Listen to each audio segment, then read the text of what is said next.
To war, then. Feel what I've begun. Do you accept me as your queen and ruler?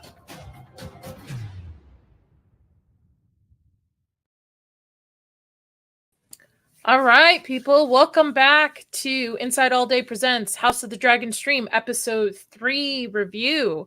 I am joined by my lovely panel. One thing I want to mention before we get into that I just didn't realize, Inside All Day is actually celebrating 2 years today. 2 years since it's been created. Nice. So I think it's an appropriate stream. So happy birthday to the Inside All Day podcast, which is me. Happy birthday. Happy birthday. So, as per usual, what we'll do is we'll dive into first thoughts. We won't talk about spoilers right away. Once we dive into spoilers, I'll put a banner on the bottom. This is we're talking both spoilers of show and book. We are still waiting on Nick and Austin to pop in, but they will. They're just a couple minutes behind us. But everybody on the panel, Kaida, Sammy, and we are joined by the lovely Miss Kayla today. Lady B is off today. What did everybody think of this initial episode for episode 3? Ladies first. I mean, I wanted a fight. So that's pretty much mine. But Kayla, go ahead. I enjoy all the A Song of Ice and Fire content that I can get my hands on, to be honest. So I feel like I've been waiting forever. Like I've been trapped in the land of always winter. So I'm just happy that we have the show back on. Although I feel that there are some pacing issues for me, but everything has been enjoyable, and it's hard for a book reader. I just want to say it's very hard for a book reader for us to separate certain things. So yeah, I would agree. I mean, I haven't read the books. Also, one thing I want to say, make sure you hit the like and subscribe button, share the stream as well. And there is a poll going on over on YouTube right now where who won this episode, Team Green, Team Black, or Christian Cole should fire his barber. So go ahead and vote over there as well.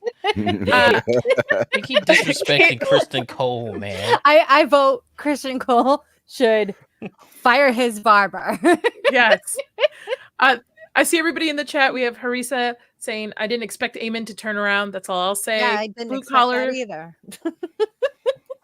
Sassy, what is this dragon in the house you all talk about? Get on our level, Sassy. Get on our level. And we have Shield in there too as well. What's up, Shield? So yes. But Kaida, Sammy, what did you guys initially think of this episode? I really enjoyed this episode. It brings me, you know what? I like the show because it reminds me of why I love Game of Thrones. Just the character work that goes on in this show is just great. I liked what I'm glad that they did the thing with Harrenhal and they didn't like change it, and he actually didn't have any resistance when he got there. I thought they would try to change it for like some cool kind of action scene or something, but I like that part. They weaved in the like the foreshadowing better than last episode. This episode they did that a lot better this time. I enjoyed it, and overall I really liked the episode, especially the end. I love the end of the episode because now it's free game now, so she knows what's up. Like there's no turning back. It's wartime. Like you tried, you figured it all out, and the only way to go is the fight. So I liked it. And my boy Eamon is he's slinging over there.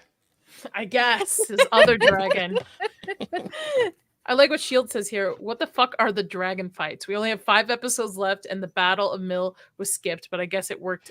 Oh yeah, I forgot about that. The Battle of the Burning Mill. I wanted to see that. Okay, that did annoy me a little bit. Because when I saw the beginning and I saw who they both were, I was like, oh, they're gonna do the Battle of the Mill. Okay, we get a little action. It doesn't have to be a lot, but I want to see it. But just showing the aftermath, I think it still had the same effect, but it would have been nice to see. What about you, Sammy? I liked it. Wasn't quite the nudity I was hoping for when I spoke last week, but I don't think anybody was expecting that nudity Yeah. at all. God, they walked through the I whole was brothel not. when it was nothing but dicks. Like no boobs anywhere, just Yep, straight hog Just- all It's the over the women- just place. chin and Women dick. gays. Women gays, guys. Women gays. That's But all women want to see. it was fun. Yeah, I especially liked like the capture Heron Hall. It was giving me like some really hardcore like Demon Soul vibes when he was walking up the staircase. Yeah. I in the rain and all that. It was like I was digging that. But yeah, it was cool. And we're not in spoiler territory yet. So Not yet. all in all, great episode. I do wish there was a little bit more action, but I'm afraid to keep saying it because I've been saying it since episode 1 of this season. Like, the action's coming. We're running out of time. It's got to be coming soon. So We still have oh wait, no, it's 8 episodes, not 10. Damn. So Yeah, we got 5 yeah. episodes left. Yeah. Yeah. We're okay. halfway through the season now, and there has been no dragon battles. I believe next week will be the week of action. I hope so, because I'm with it. I like the reason why I like the show so much. The first couple of seasons of Game of Thrones was the political back and forth on it, not so much what happens on the battlefield. We're getting a lot of that in this season. I'm totally game for it, but I want to see some dragons burn some stuff down. I want to see like fighting happen. I want to see some consequences for these political moves. And I feel it's just like, well, if we don't move, Rhaenyra's going to move. And then well, if we don't move, Aegon's going to move. I'm like, oh, somebody move. Somebody, come on. Yeah. Somebody collide and move, please. I think we're at that point now. I hope so. Because if we're not, Nadia's not going to be happy. I quit. We're done. Go ahead. Sorry, Nadia. According to my sources for a while now, episode 4 is going to be where the action is at. So, yeah, we're going to get action. Well, the synopsis for this one, which they finally titled it, is called The Burning Mill. As ancient grudges resurface, Rhaenys suggests that Alicent... Rhaenys, thank you. By the way, I saw interviews with her, and she's a very gorgeous woman. That wig... Yeah, that wig. Oh yeah, beautiful. the older white lady. Yeah, that wig really does harm her. Suggests that Alicent may see reason within men around her seeking bloodshed. Sir Christian proposes a bold scheme. Daemon arrives at Harrenhal to raise an army for the Blacks. Well, that's not. If you weren't talking about House of Dragon, that would have sounded really bad out of context. All right. I say we get into spoiler territory. So for those of you who have watched the last couple episodes of this stream, we are going to get into spoiler territories for both the show and the book. So we do have some book experts on the panel here. So please be aware of that. If you do want to go and come back, mark it at this point. Watch the entire of the stream. So let me pull up the episode and we'll get started. Yes, it's time to see some more Daemon in water. I know the women love that scene. Just, oh my god, Daemon in the rain. So we open up, and I'll let you guys talk this. Give me a second. I got to do something backstage, but go ahead. Okay, so this part right here, I really enjoyed the little interaction that they did with the Brackens and the Blackwoods, but I am upset that we didn't see them throw down, like, because this is a major point in the books. Like, this is like when we know the war is actually kicking off, was this moment right here when they started going back and forth and they actually had the fight. So I was really expecting them to show it. I mean, it still did the job. Like, it still showed what we needed to show. Like, the aftermath of the carnage, that looked pretty raw, but I wanted to see them actually fight. That would have been cool. It didn't have to be long, but I would have rather seen them fight. So I find that I would have loved to see Burning Mill play out completely. And yes, the history between the Blackwoods and the Brackens is phenomenal. They have been beefing forever. many, many, many years. And their beef runs deep. And there's different theories that tie into Blackwood bloodline.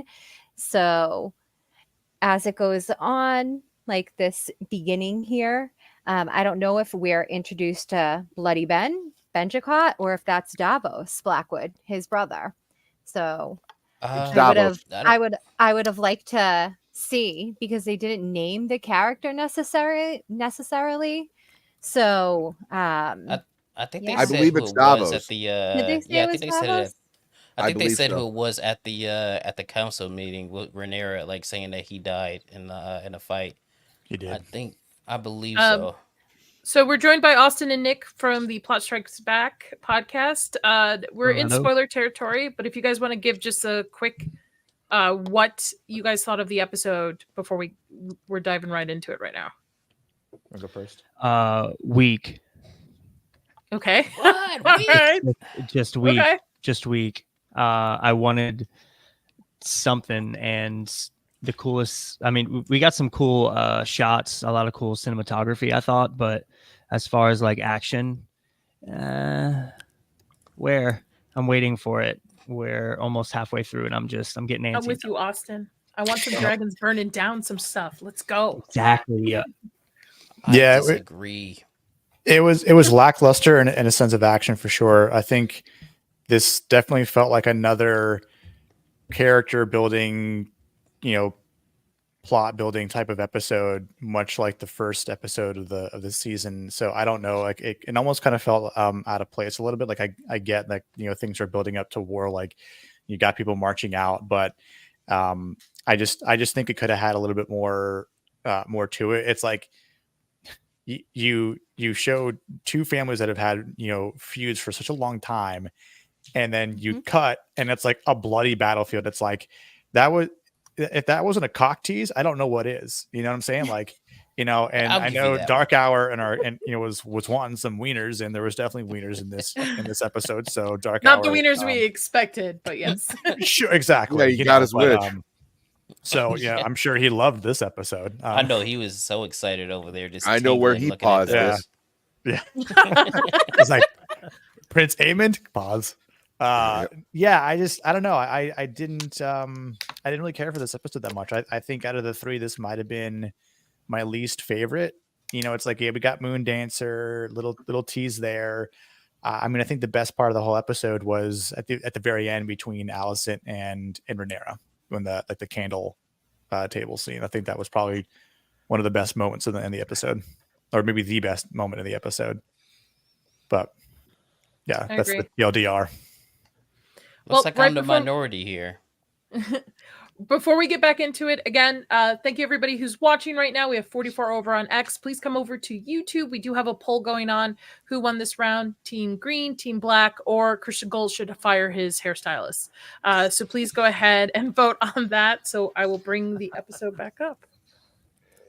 Nice. And again, we are in spoiler territory for this.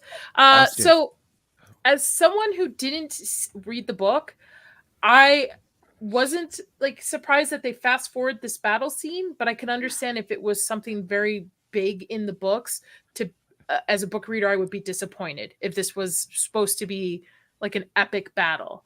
I don't know if they filmed part of it and they just decided just for timing reasons to edit it, or They show at the end of it when they zoom out, like it was a huge battle. Like Yeah, they this were all is a dead. kicking off Like, point. yeah. This It is was a a major slaughterfest. kicking off point. And now in the Ken- books, were they fancy boys, like high cheekbones over here? He almost looks elvish. Like Probably not. yeah, I was like, is to this be a honest. girl? Probably I not. thought- okay. But it's- Mulan I of mean, Westeros.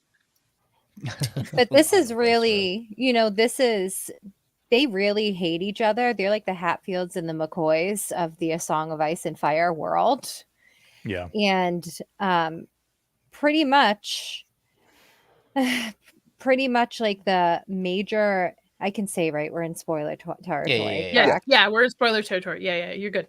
So pretty much like how the battles work, right, And I'm going to sound crazy here, but we have the assault on Harrenhal that happens first. Then we have the fight above Shipbreaker Bay. And then we have the Battle of the Burning Mill, which is here. So it's kind of like the third event that happens. There's so many battles, to be honest. There's literally so many. I mean, I could name them all for you, but these are just the events that happen in 129 AC until the sowing of the dragon seeds. Yeah. So basically the major, like the character they would really be setting up here with this event would be Benjicott. And what happens during this is Lord Blackwood dies. They don't show any of that. So I don't know, what they're going to do, if they're going to introduce Benjicott Blackwood at some point. Because certain characters have certain roles within this story. So I just don't. I do have a question for you, Kayla. Is there a source of why these houses dislike each other this much? So, how can I put it? It's just they have an ancient blood feud, and it goes back thousands and thousands of years within the whole A Song of Ice and Fire series. There's a lot of contradictory information, but basically they're both descendants of the first men, and they were kings in the Riverlands where they're located at some point, both of them. And then what I believe is the Blackwoods, I think, potentially came from the north. They were probably driven out by the Starks. And when the Andals came in, they remained worshippers of the old gods, and the Brackens they started worshiping the Seven. So it goes all the way back to the Age of Heroes. I could be here talking about this for 3 hours. So I mean, how can I put it? They both pretty much have claimed to rule the Riverlands, and that's what they're pretty much fighting over, that and the religion.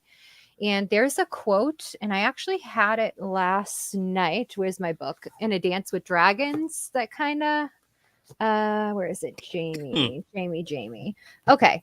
So Jamie basically states this in A Dance with Dragons. He says, we've had 100 pieces with the Brackens, many seal with marriages. There's Blackwood blood in every Bracken, and Bracken blood in every Blackwood. I mean, so it's pretty much they're kind of almost one and the same in an aspect. I hope that makes sense. Yeah. There's that's crazy that they're so intertwined. Yes, they're very intertwined, and there's a whole theory about, blame Bloodraven. So the prince that is promised is supposed to have some Blackwood blood in them. And I don't want to spoil too much. I don't want to spoil too much because I go crazy. You're fine to spoil. Again, we are spoiling both for the show and the book, so don't worry about that. I love this shot right here, which tells me that HBO actually put money into a battle, and we just never got it. Yeah, we should have got it though. I agree. I want to see the action. I'm a big fan of seeing the fighting and hearing the swords clanging and seeing people get decapitated and get stabbed. And you took the time to burn down that windmill. Show it. Yes, exactly. Yeah. If it was a 10 episode season, we probably would have gotten this battle. Absolutely. Which is surprising, though. It's to make that decision because, again, if you make the call to not show this battle, which again, for people that have read the books or people that have not read the books, but they're longing to see a battle in season 2 of the show, much like, in Game of Thrones, we there's a battle every season, so it's just, I don't know. I feel like they missed the mark there just for a little bit. And, again, that's why I think this episode is not as good, because even 20 to 30 seconds, I think would have been fine. Mm-hmm. Yeah. Yeah. And there's plenty of scenes in this episode that you could have shortened to fit that. 100%. Yeah. Like the They could have brothel shortened the scene. Damon scene. What? They said it could have shortened that. I mean, we get it, he's there, but we didn't need to see at least it was 5 minutes and walking around an empty castle. We didn't have to see that. Well, I mean, I feel like that was necessary because that's pretty much like the taking a Harrenhal kind of like it's a piece of cake for him. It's a cakewalk. Yeah, You but it know? didn't have to be that long. I think You they know, could have cut. I think they didn't have to show Aemond's full frontal action. They could have cut They some of the coulda- stuff at the brothel. You know, fair. they They could have certainly cut some of coulda. that for me and All, gave some Kayla, battle.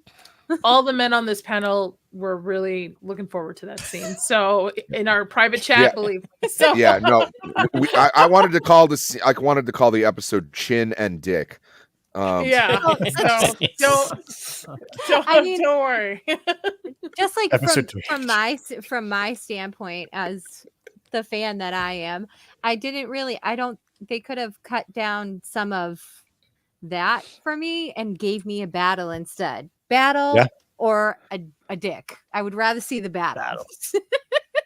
I agree. Sorry. I agree. Listen, I'm- no tits.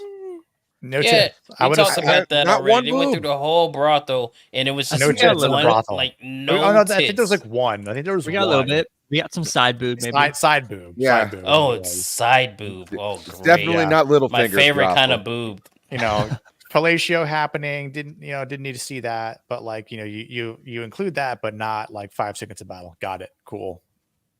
Thumbs up. Yeah. I don't know. I don't know what. Yeah, this here breaks my heart.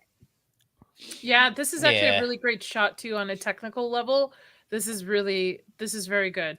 To put them two together like this. I don't know, something about this just sends shivers up my spine when I saw it when it Poetic. came on screen. Yeah, two Mhm. brothers. was great. And the fact Great that Rhaenyra was willing to bury them both together when she's being told, like, why would you bury Innocence the traitor? Yep. And like, they're brothers. He's sworn to an oath. I can't like, I can't diminish the fact that he had an oath and not be buried with his brother. So yeah. Mhm. I thought that was beautiful, especially too because it was said that they shared the same soul. Mm-hmm. Mm. Yeah, it was Yeah. great. I liked that scene. It was good. I think it also shows Rhaenyra's compassion, which I don't know in the books if she's like this, but I feel the show has just been leading her to be the more compassionate, especially throughout this episode where she doesn't want the war to happen. She wants to find a way to peace. She's avoiding sending out her dragons at all costs as possible because I think she really believes that her father probably would want them to be as a family, come together as peace, and where Allison is the opposite, especially shown at the end of this episode. No offense, Kaida, your girl. I get it. Look, man. See, I'm not- I Go think ahead. You good. I was going to say I think this episode does show that Rhaenyra is very much her father's daughter, right? Like she wants to follow in her father's footsteps, where he tried so hard to avoid war, and he did, and Princess Rhaenys does say something to the council when they're kind of egging Rhaenyra on, right? And she's like, I've heard your arguments, but I'm gonna peace out because I can't take all this commotion in my head. And she's like, need I remind you that who my cousin was, right? So like this is his daughter. Like she's trying to follow in his footsteps to avoid death and casualty to the best of her ability. And she goes so far as to put herself in harm's way, which I know we'll get to later. But I think this episode did expose that in a decent manner. Like she's remorseful, but yeah, I love this scene though too. It was good. Yeah. Yeah. I do want to jump off that. I do think it's ironic that Viserys was so adamant to avoid conflict that he caused conflict. Like it's poetic where it's like it was like, It's well, poetry if you would have using actually rhymes. yeah it's if you would have actually sat these people down and let them hash it out, like they wouldn't have been here, there wouldn't have been all this kinslaying going on. And I mean, I think that is just Well- that's just a testament to what Game of Thrones, like, that universe is about. Like, because there would be moments where just like you think something great is actually about to happen, and then something awful happens. It's Very like there's true. no Yeah. good endings for these characters in any sense of the word in this universe. So like of course, like that was his major downfall, was his love for his family and his blindness to what was going on. So I look at it as, yeah, he was dumb, but you know, it's not for lack of trying. Like it's not like he was trying to be dumb. He was just trying to protect his family the only way that he knew how. Yeah, I no, don't it's not. think It's not like he's Tywin Lannister's father. Tywin Lannister's father was a buffoon. Like Yeah. Yeah. he was not a buffoon. I actually blame all of this on Otto. Oh, I I don't agree. think it was Viserys' fault at all. You know, for something that he said when he was under the influence of Milk of the Poppy, he had made it very clear that Rhaenyra was his heir on multiple occasions publicly. Yep. That's, Yeah. you know, it was when Allison spoke to her father, who Father of the Year, he is the biggest piece of shit. And like, he is just like the absolute worst. Okay. It's I blame everything on Otto, and really the only thing Viserys did wrong was having Otto as hand, and probably not letting Daemon kill the shit out of him, because Yeah. Daemon and him have not liked each other for A long a time. long time. You know, I would, you Yeah. know, you should just let his brother fucking take him out, Chop his head unalive off. him. too. He was Exactly. the only one constantly playing the game, even when it didn't seem like the Yeah. game needed to be played. Mhm. And honestly, Viserys, we talked about this last week. Why, you know, like he made all of these lords like swear to his daughter. Allegiance. Yeah. Yeah, allegiance. Thank you. I'm a little tired, so I'm running out of words I feel to you. use. Well, it's But it's because well, he had a like you son. couldn't have did a refresher after you realized you were getting sick. That was 20 years ago. Yeah. Like after you know you're hobbling around with that fucking mask on, he was like, okay, it's time to bring everybody back in and let's give them a recourse. Okay, no matter what anybody says after I die, my daughter is my successor. I just want to remind you of that. Everybody kneel again. Problem solved. I think it was kind of made clear by her appearance at the castle, and you know, when she Yeah, came you would back think to the so. Red Keep and everything. I think that's what that was intended to do. Um, so I think all of that was made pretty clear, to be honest. But what it comes down to is, in the world of A Song of Ice and Fire and in Targaryen history in general, it's very male dominated. So it was easy for Otto to pretty much, you know, be like, you know, my daughter has the son. Has a son, so in Aegon, which I thought that was stupid as hell, because everyone is named Aegon. Yeah, You know, there's for the 5 most names part, in the you whole know, family. it should have Damn. been discussed. Really, like, really, Alicent and Rhaenyra, even that they don't have a relationship really in the books. That was a change from the books that I did think Mhm. made more sense for the show, to have them have some sort of friendship. Yeah. Because in the books, no, and both of them are way crueler and way freaking crazier than their show counterparts.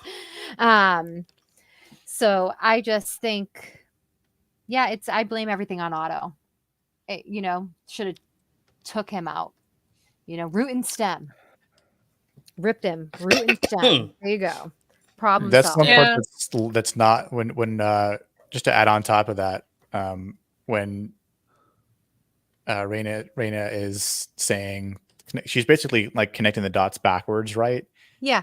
But it doesn't go to Otto, right? It never goes back to Otto. It's like that's the kicker, right? To when Viserys was still king. Like that whole part is left out of this equation that they're now faced with. So Mhm. it is very interesting. Well, it's very, like, I don't know, me personally, I have a very close relationship with my father.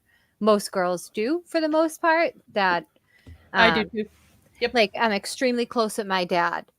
So the father's influence on a young girl and the closeness that they have, considering that Allison is someone that lost her mother and her father pretty much was all she had, she's going to go along with everything with her father does, pretty much, you know. Do you think if her mother was around that this shit would have flied with her being pushed upon Viserys and such? No, No. absolutely not. No way. Yeah. Absolutely No. not. I don't think so. But then at the same time, what family doesn't want to make a name for themselves and try to rise in power at the same time? And the High Towers they were a very powerful family. I mean, they ruled Old Town and everything. So it's Well, we're go ahead, sorry. oh no. I could talk forever. So you gotta just tell me when to shut up. You're fine. So the twins are buried, and I love this shot right here of the two queens in a sense. Where was it? Yeah. Yes. Right here. Yes. The one before and the one current. Mhm. She's behind her, almost like a guide to her. I actually like how their relationship has evolved over this season, because frankly, in the first season, it felt like she just didn't like Rhaenyra at all. She was like, no, or it might have been out of jealousy or something. But I did Yeah. not sense. There's a little bit of mothering here happening, I feel, or at least she's trying to guide her in the best way possible. Well, it's kind of like, oh, you got screwed over too. Mm-hmm. Yeah. Welcome to the club. Yeah. Well, yeah, I mean, she was the queen that never was, and she was really who should have been queen. She's who should have ruled, not Viserys. So I think they can kind of relate in that aspect, because she was pretty much tossed aside. So, And a better wig. yeah. But I love the dynamic that they are having this season. Absolutely. Yeah. There's another cool part where there's no words that are said from her.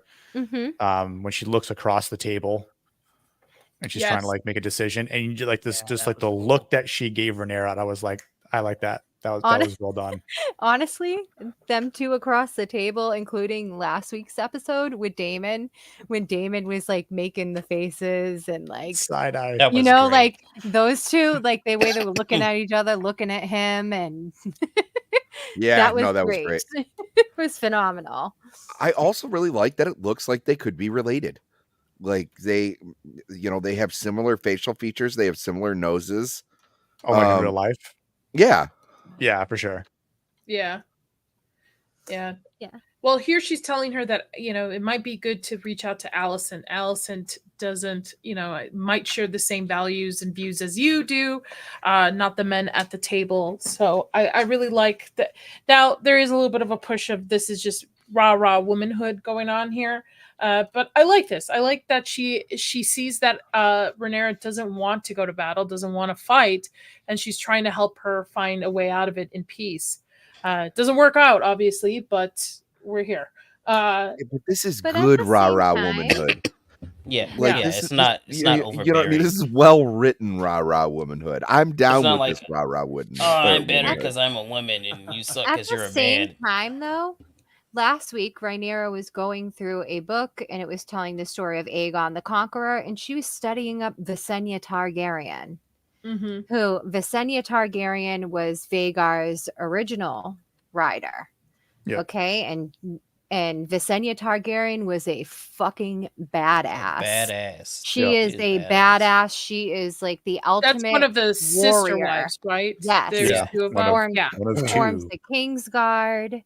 She did a shit ton, as far as I'm concerned.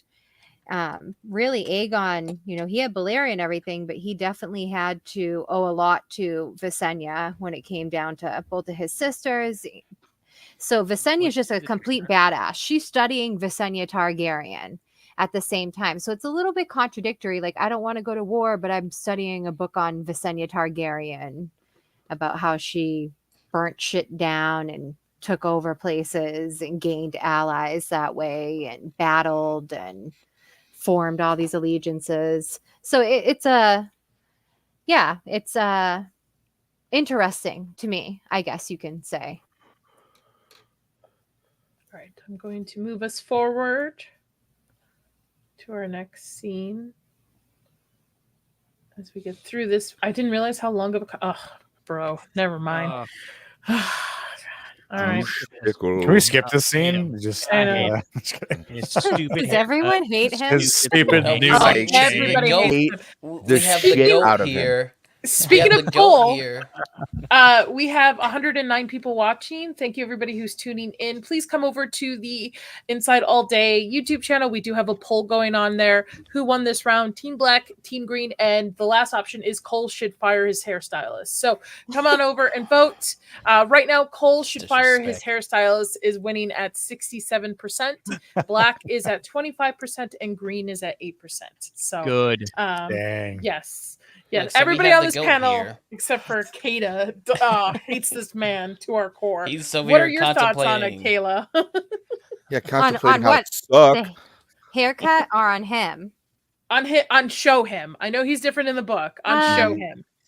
He's very unhinged in this show, and they've made him extremely bitter, I feel like. Yeah. So, yeah, I mean, the actor's doing a phenomenal job.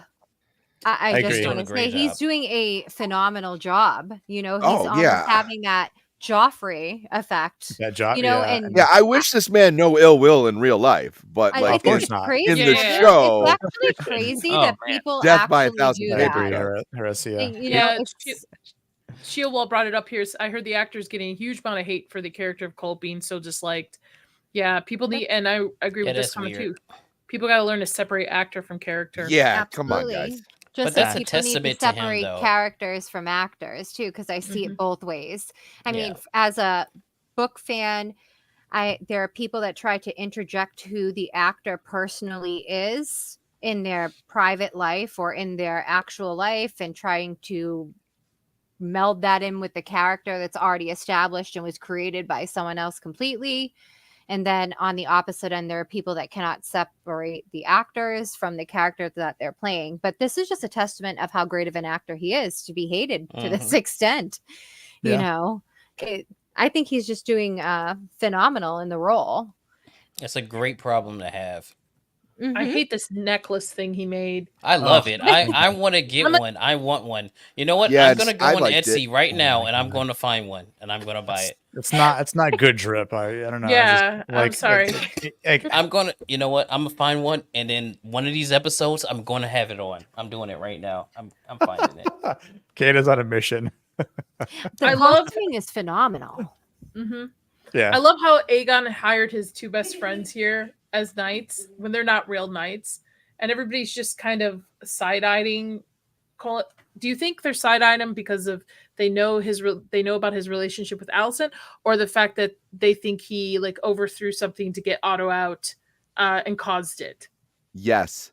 Both. To both. Yeah, I both? think it's both. Yeah. Both. I think it's I both. think It it's took both, me a too. moment to realize who they were, because I was like, why is he looking at them like that? I'm like, oh shit, those are his buddies that he just Yeah. made Kingsguard. Like, okay, that's Which a later in the change. episode he regrets. I can tell on his face, because Yeah. in a time of war, you don't want children to be playing No. knights like this. Yeah. It's almost Yeah, like he's they're doing a just walk of dishonorable shame. too. It's like, this is who I'm left with. Well, you did it. You That's sent what your you did. best guy. You sent your Yeah. best guy out, my guy. So I don't know what to Yeah. tell you. God. Oh, Kaida is the The hand of worst. the live stream. Yes. You've been done. Damn. Yes. See, but you know what? This scene right here, I really liked it because it showed why Otto Hightower is as vital as he is, because they just start like dissolving and bickering like children. Like there's no real leader right here. Even though my boy Christian Cole is there, he's not the same as Otto Hightower. If Otto was there wouldn't be all this, yeah. He would just be like, we need to do this and we need to do that. And the decisions that Kristen Cole makes here, it's very rash, but we need rashness sometimes. So I think also in this scene, I agree with you. I like this because there's bickering happening, and he doesn't have the fortitude like Otto does, because everybody at this table doesn't believe he earned it. yeah, Everyone on Well, this he didn't table earn doesn't think Cole should be here. Well, I mean, no, he did. I know he didn't earn it, but I'm saying that's why nobody takes his opinion or trusts his guidance. It's not like Otto, where he's had years and he's been under so many kings and he's been able to guide and help with the realm. Here we have Cole, who just shows up one day, taking the manager's position and didn't even earn it. Well, Just yeah, because he's buddies with the king. I mean, Cole thinks with his sword. Yep. Oh, In I like every this aspect. Yeah. Big Harissa, and little. You should just come on one day with us because I like this. The adults left the small council. Yes. Cole does look uncomfortable. Pretty Probably much. he's got a wedgie up in that suit. He's probably trying to figure out how he's gonna get all these people to listen to his greatness. I don't know. I mean, what's Greatness. here too with Greatness. With Aemond, you can see that there is going to be tension between him and Kristen in the future. I feel like at this scene here, you can see. Because Cole told him to stay behind. Mm-hmm. Yeah. Yeah. He Which put is weird baby to in the me. corner. I would have thought Or something Aegon would have else. chose his brother as the hand, not Cole. So there's always a thing with Targaryens and the second sons when it comes down to it. Like Daemon, like Aemon, the Dragon Knight is another one. I mean, there's always a thing with the second sons for whatever reason. So I'm not sure why he didn't choose Aemond as a hand other than possibly age and possibly experience. He doesn't feel his brother has the experience. I would say jealousy. Jealousy as well. Definitely. I mean, Aemond really is more fit to be a king That's than what I was just going to say. Aegon is. Yep. Yeah. Way more fit to be. He's a military force to be reckoned with. I mean, Absolutely. Girl, you just need to come on the stream. You're just shooting Absolutely. out these comments here. This is so good. It's parallel with You got it. Thank you, and Damon. I'm sorry. Yeah, I just like Sammy. I am also tired. This is like my second stream in a while. They absolutely are though. Even Damon's name and Aemon's name, they're like Yeah, what is it, an parallel. anagram of each other. Anagrams, Yeah. But they're a mirror of each other in every way possible. They mirror each other. Even the dragons were like rode together forever. So it's very interesting. And even so there is the novellas that exist.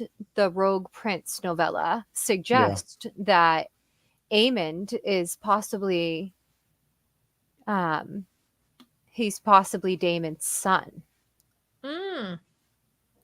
Wait, how would that? Wait a minute. So That's you would have interesting. to read The Rogue Prince. It's in the Book of Rogues. It is an anthology series, and George R. R. Martin has his earliest drafts of the Dance with Dragons in there. So it goes The Rogue Prince, and then it's a Dangerous Woman, I believe, and then So that would require Allison to sleep with Damon, and then she gets around, doesn't she? I mean, She but does not. we don't necessarily know because it's implied. And George R. R. Martin, he's forever the unreliable narrator trope. Yeah. Like that's just his style. So, I mean, we don't really know. Mushroom. But a mushroom is great. I want some book of of Mushroom's crazy rumors to be true. I was kind of bummed we didn't get Mushroom in the show, honestly. We have I got would've him. enjoyed him. We did get a mushroom. We got mushroom Where? in the first season. So when they showed the little person with all the music and everything that was going on, it was it the episode? It's The where fourth Kristen episode? kills. I'm trying to Fifth think. episode. It's where Kristen kills Laenor's, Are we talking about? yeah, Oh, you're Joffrey, talking about Laenor's lover. yeah. I believe it's I think that it's, I think episode. it's I think it's episode 5. Yeah. Yeah, But Was they he show in there? Mushroom. Yep, they show Mushroom. He doesn't have a speaking role, anything. They just show him really quick. And Nah, it that lines doesn't up count. perfectly with like Yeah. the book art and everything. So I know he really is. he really is. What I also like about this scene is that Alicent realizes she now has zero power. With her father, she had limited power on this council. Here, she's just being overtalked to, and also Cole not taking her advice, thinking that she had some sort of control over him. Yeah, only get you so far. she Well, wishes her she's- daddy was there. She That's what stopped she giving him wishes. the old putang. So like, he, I he, thought he lost last that episode power. ended with them with getting the old putang. Ye- Oh wait, yeah. That's true. Well, Yeah. maybe he just doesn't care anymore. Maybe because he's hand, it's like doesn't have as much value now. Yeah. Yeah. It won't really matter much moving forward, but Oh, Maybe he thought they could be, in a sense, a little bit more open about it, and she's not willing to. Because I could see that with the favor. she She was did really- give him He's ashamed. her I would say her she's boob handkerchief. Yeah. So Yeah. She's ashamed. He's like, I will would say not she's journey upset. without some of your tit sweat, my lady. he's responsible Something for to her dad remember. getting sent away. and sniff Yeah. you up. He is responsible for her father getting away. Yeah, so being I sent mean, away, too. I would say she's upset, right. and not to sound like that guy, but you know how women are with that kind of thing. They're upset with you, and they'll make it known. So I just Scorn. see it. It's Oh, we just don't all make over her it known. face. We tell you we don't know. We're fine and Yeah. pout and I shit. guess I must be Make dealing a with the guess. wrong women.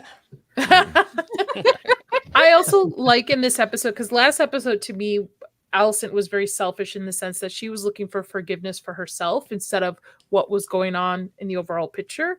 And this episode, I really think she's a manipulative mother. I don't see her as a positive mother figure. And Oh, I feel yeah. like she got it from her daughter, but and you can see the sigh of relief on her face, but still not realizing like it's not about you, Alicent. It's about what else is going on. And she had the option to talk peace with Rhaenyra at the end, and then bolted on that. So I really don't think she's a good person at all. She's a I don't product think it of her mattered father. at that Yes. point. She's a product of her father completely. Even down to the way that she parents her children. And Helena is supposedly her favorite child.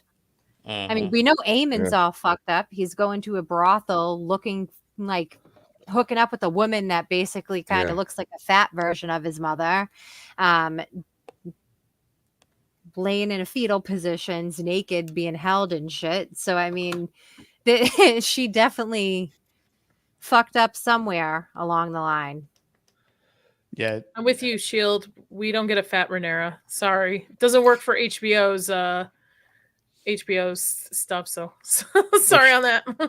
I feel like the disconnect between Alicent and Aemon, had to have happened somewhere off screen, off page, in between the lines, sort of thing, because you'd think that the way she tried to go after Rhaenyra because of what happened when Luke took his eye, right? Like that's your mother battling for you, like trying to take an eye for an eye, and she ends up cutting Rhaenyra in the process with a dagger. And I don't know, maybe he just didn't really think much of it because he's a kid, and again we don't really know. It's not even explained in the book, if I remember correctly, about their disconnect. But I think he's on the bottom of the totem pole for dear old Alicent.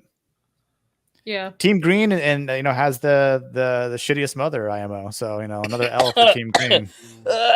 Damn. I don't know. I mean, Why I'm a lot of Team heresy going on. Dragon. I am Team At least- Dragon, Team Small Folk, Team Dragon especially. So here on the small council, they're discussing basically starting the war, and the plan to head to where were they heading? Somebody help me here. Harrenhal. Thank you, Harrenhal. And Cole's like, we'll go with a couple of men, and he recommends the king come with the dragon instead of his brother, which is interesting how it's used later to change Aegon's mind. Aegon doesn't look like he wants to battle. Aegon looks like he wants the glory of battle, but doesn't actually want to do the work of the battle. There's a lot that goes into that. So you see it at the end of the scene too. When He'll he get says- he'll get his time. Although, like when he says he's as fierce as the rest of them, and you see Alice, and she's like, "Oh, Nobody that's what it believes him. is. Like Although- that's the problem." Oh, fuck. I think Tom Glenn Carney is doing a phenomenal job this season, especially Yeah. the last episode. The emotion that he was able to portray and just seeing some of the range with his acting skills. I think he's doing phenomenal this season so far when he's appearing. And the Aegon the Dragon Cock thing was fucking hilarious. Yeah. He is doing good. So we've Sea Smoke still screeching out there, which I know in the book, her writer is dead, but in the show, he's just. I would have thought the dragon would have went with him. Is it just because he just doesn't want to be known as a Targaryen or Valerian? Oh, he left the dragon behind. You know, he's supposed to be pretending to be dead, so he can't bring the dragon with him. Yeah. The only thing I get from this is that means he probably died. He probably died over there. That's because she's like, oh, he's been reckless as of late. Oh, So it's like, so Laenor probably died over there. That's probably what happened. I didn't even think of that. That's what I'm hoping happened, just because it would ruin all of the dragon lore. Yep. And the dragon rider bond, only one dragon can have a rider at a time. The dragon has to be completely riderless. That's even why, like with Daenerys's main bond is with Drogon. She's not riding all three of her fucking dragons. It's just one dragon, one rider. I never noticed that. It's like Vermithor, right? Like after Viserys died, but even as he aged, he stopped riding Vermithor, and that's why Daemon goes into the whatever it was on top of Dragonstone, right? In the cave. Yeah, to get him. The dragon. To get it. The dragon. Yeah. So, because Vermithor, I think right now is the third biggest dragon alive, or second. I think he's second after Vhagar. Yeah. Biggest dragon. That's right. Yep. So I think I saw a Vermithor looks bad. Vhagar and then Vermithor. Yes. And then people want to throw Cannibal up in there, but Cannibal, he's the largest of the wild dragons. Yeah. And he's always riderless. Yes. No one goes near him. Sadly. I think I have a. Which getting to that, wouldn't that be? That would have to be in the next episode, wouldn't it? That would, the sewing, or would it be the episode after next? It would have to be towards the end. It would have to be towards the end of the season. They may, I mean, for all I know, they could end it on that note with the sowing of the seeds. I know that they did cast someone to play Silver Denny's, so I mean, they showed Ulf too in this episode, which I like the way that they introduced him. It was better than last episode with all that fucking just obvious foreshadowing. Oh yeah, I know what you guys are talking about. These are the Vhagar is huge. I pulled up the dragon. Yeah, so there's Baelorn. Bigger though. Yeah, Balerian's huge. Yeah, yes, the Balerian's first, and then Vhagar. Vermithor. Malus, Carlax. Caraxes. Whatever.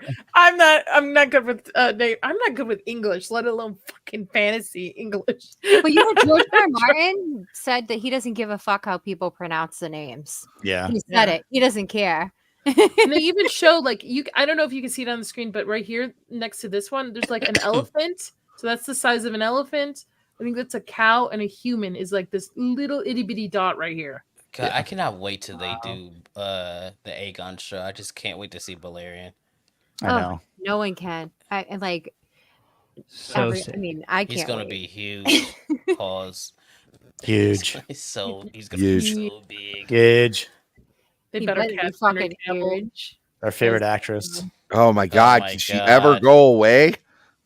God, every time she's on the screen, I'm fucking annoyed. I was annoyed that she was in this episode. Like I think we knew that she was going to be in this, but yeah, I like her character. I like this interaction. Yeah, what they're doing with her character in the show is it's not the same as in the book, and it's really annoying in the show. Like she's just here to be here. Honestly, it's fucking annoying. Those have read the books. This is a question. The dragons can carry passengers, though, right? Like Dany saved everyone on that little island in Game of Thrones. So that technically would never happen because the dragons can't travel beyond the wall in the books. Yeah, so that's part of So- that's part of what we don't know in the book. 'cause As George far as hasn't written it. dragons having like a person on their back, I mean, I suppose so if they had connection to the rider, but they're not riding the dragon, they're not control of the dragon. I mean, if I had a dragon, I would have one of those fancy saddles and I'd have a direwolf riding fucking shotgun with me. So that would be my ultimate dream. That's a Having hell of a setup. direwolf and a fucking dragon. Yeah, it's so metal. That would be like my setup. I mean, they do say that.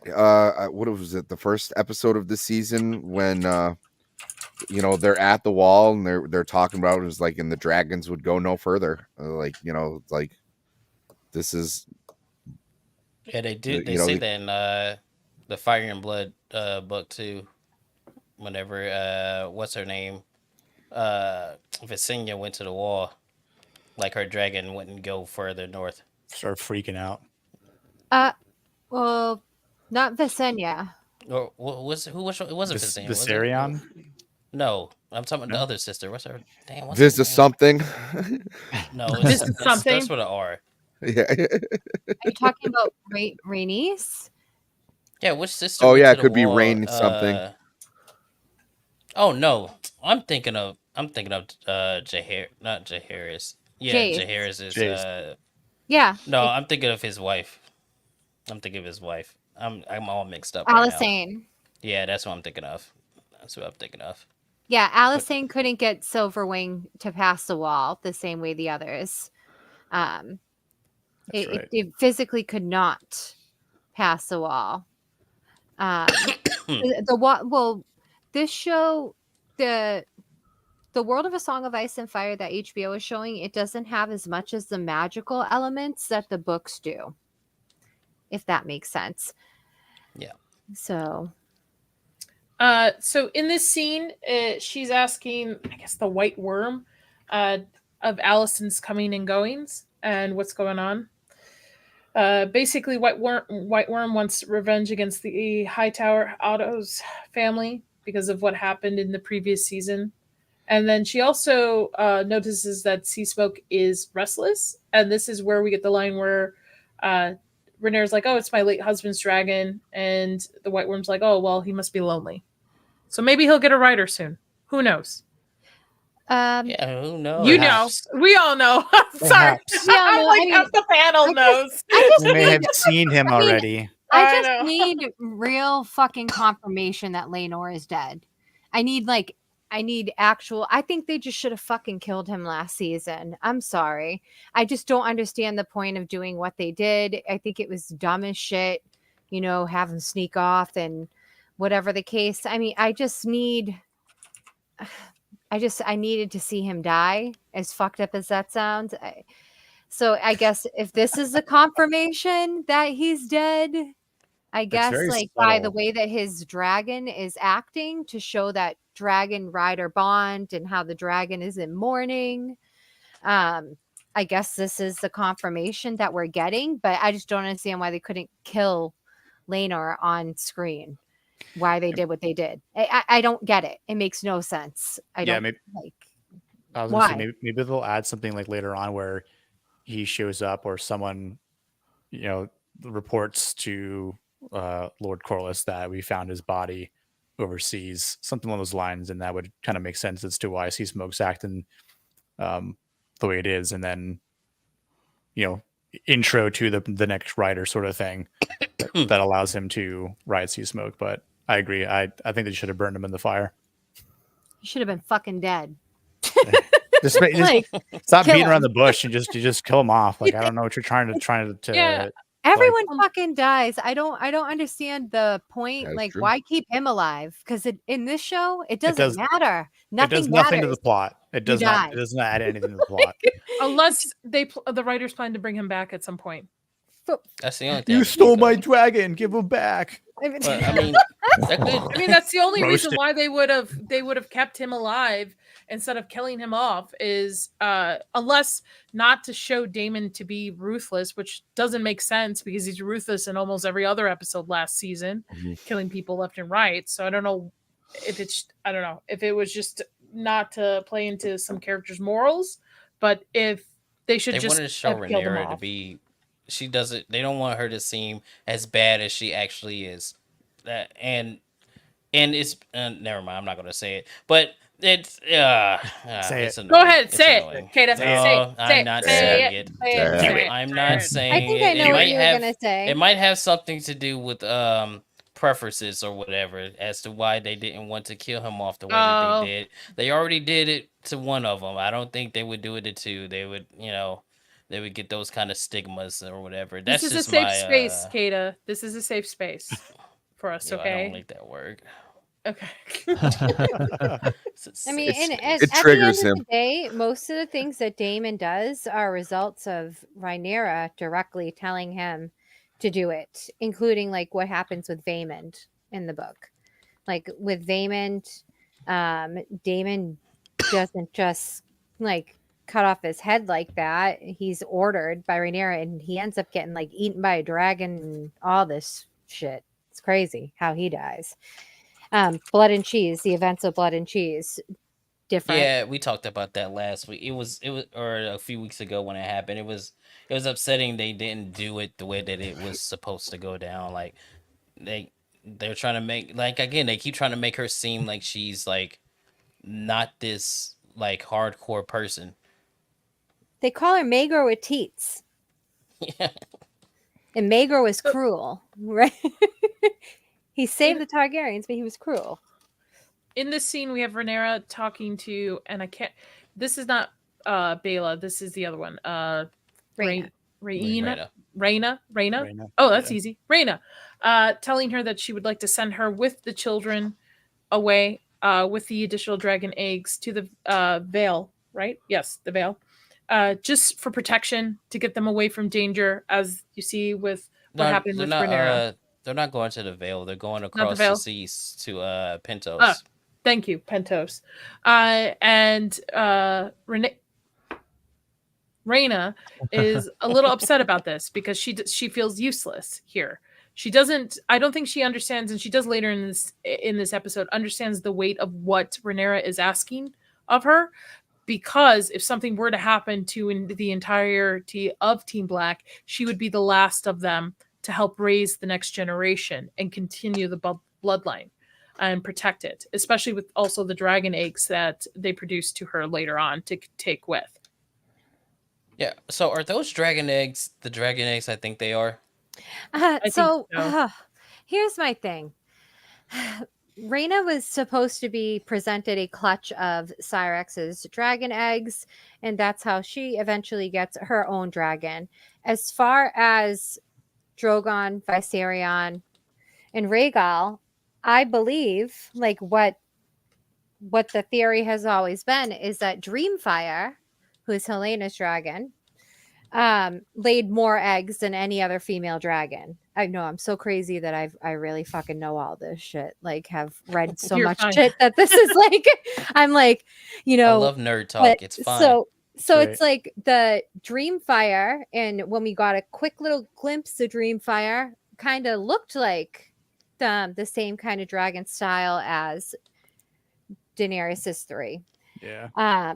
So Dreamfire's eggs were stolen by this woman, Alyssa Farman, and she took them pretty much. She was friends with Rhaenys, I believe it was, and then took them and went across the sea over to Essos with them. They went missing. No one could find the dragon eggs, and those ones I believe are supposed to be the ones that Daenerys's are. This one here, I don't. No, I'm not sure. I don't have that answer, Sheerwall Dragons. That's like I was far going to out of ask you, my Kayla. knowledge. You would be the only one that would know. I have no fucking clue. I actually don't know.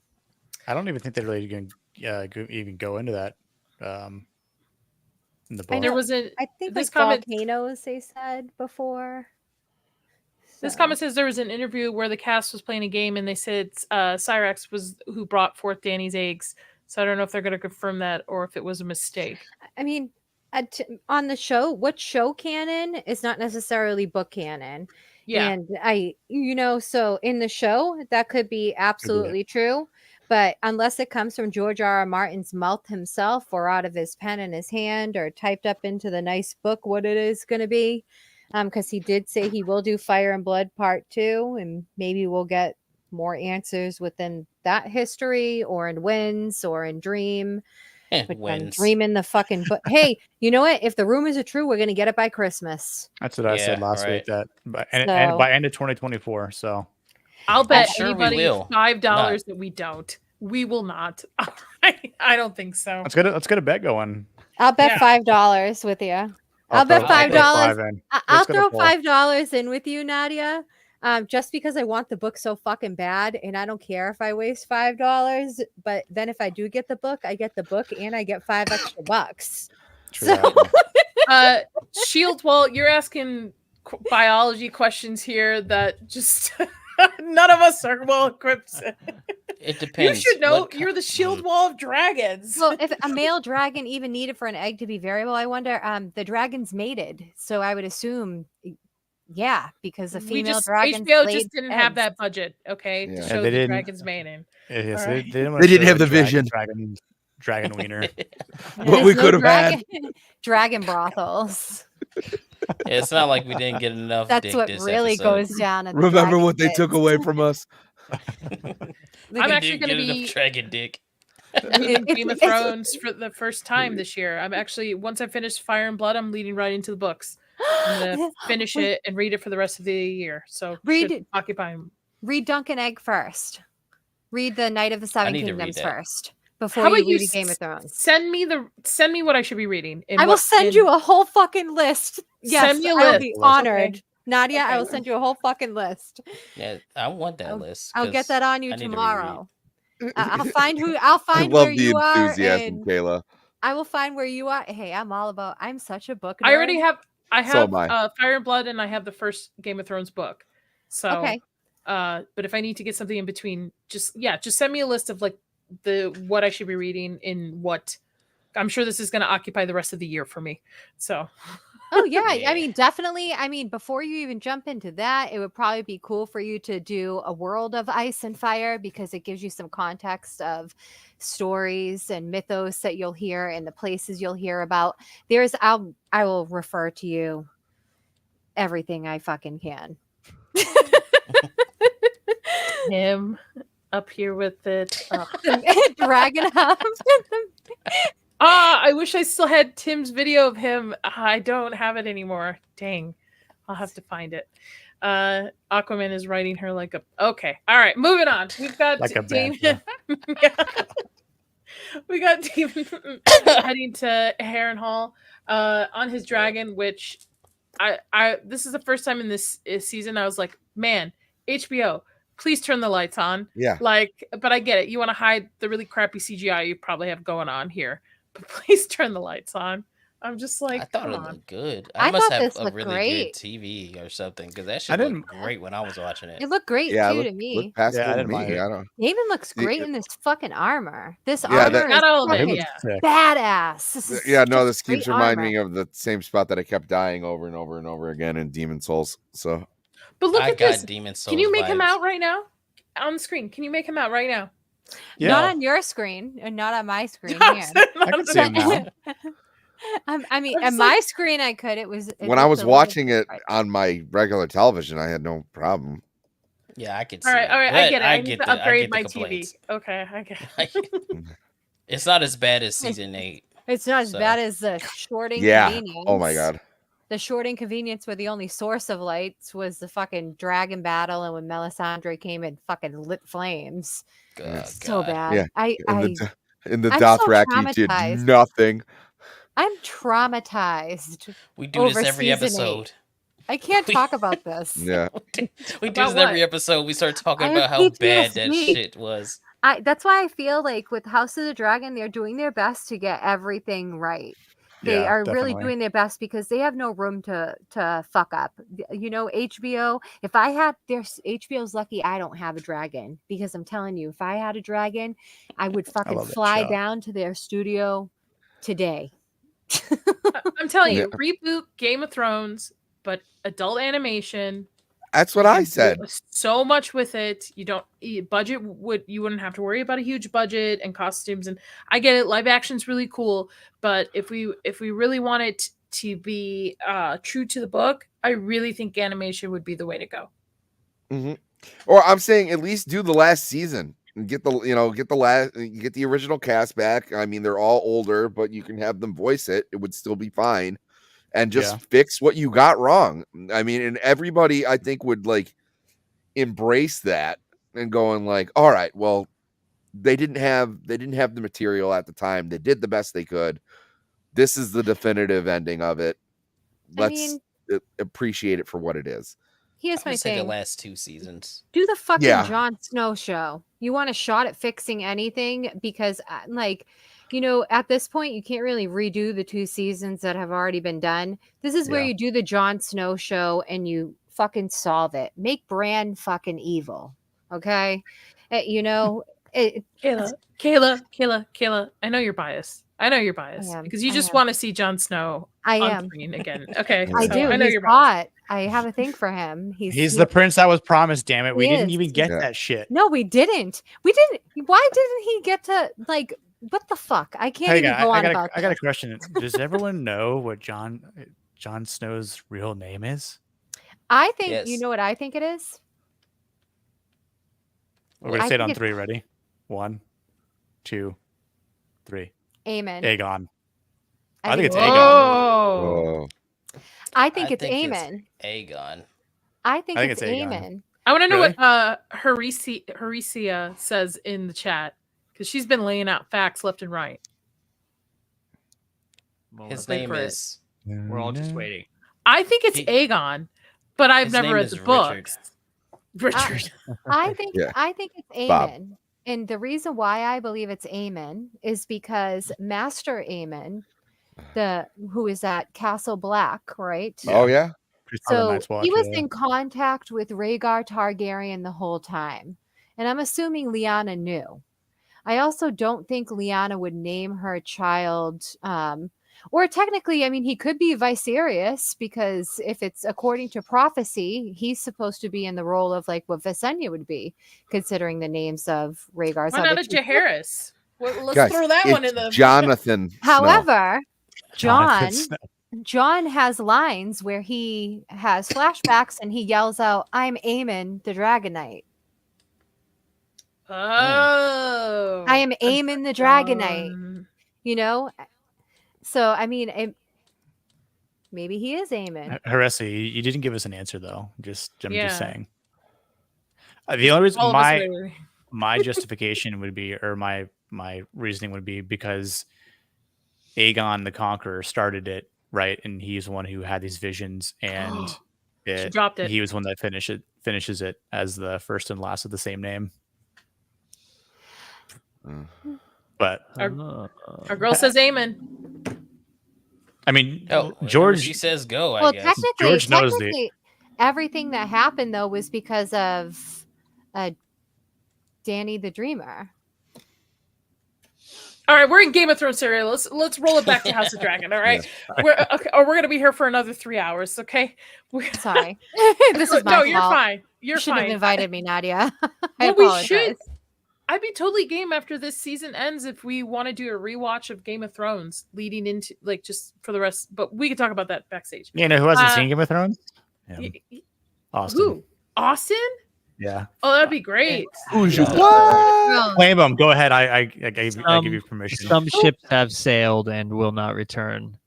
you haven't seen Game of Thrones? He has I not. saw the first season. Well, the first season and was then phenomenal. I think 2 episodes of the second season, and Dude, then you have to watch seasons 3 and 4. They're fucking amazing.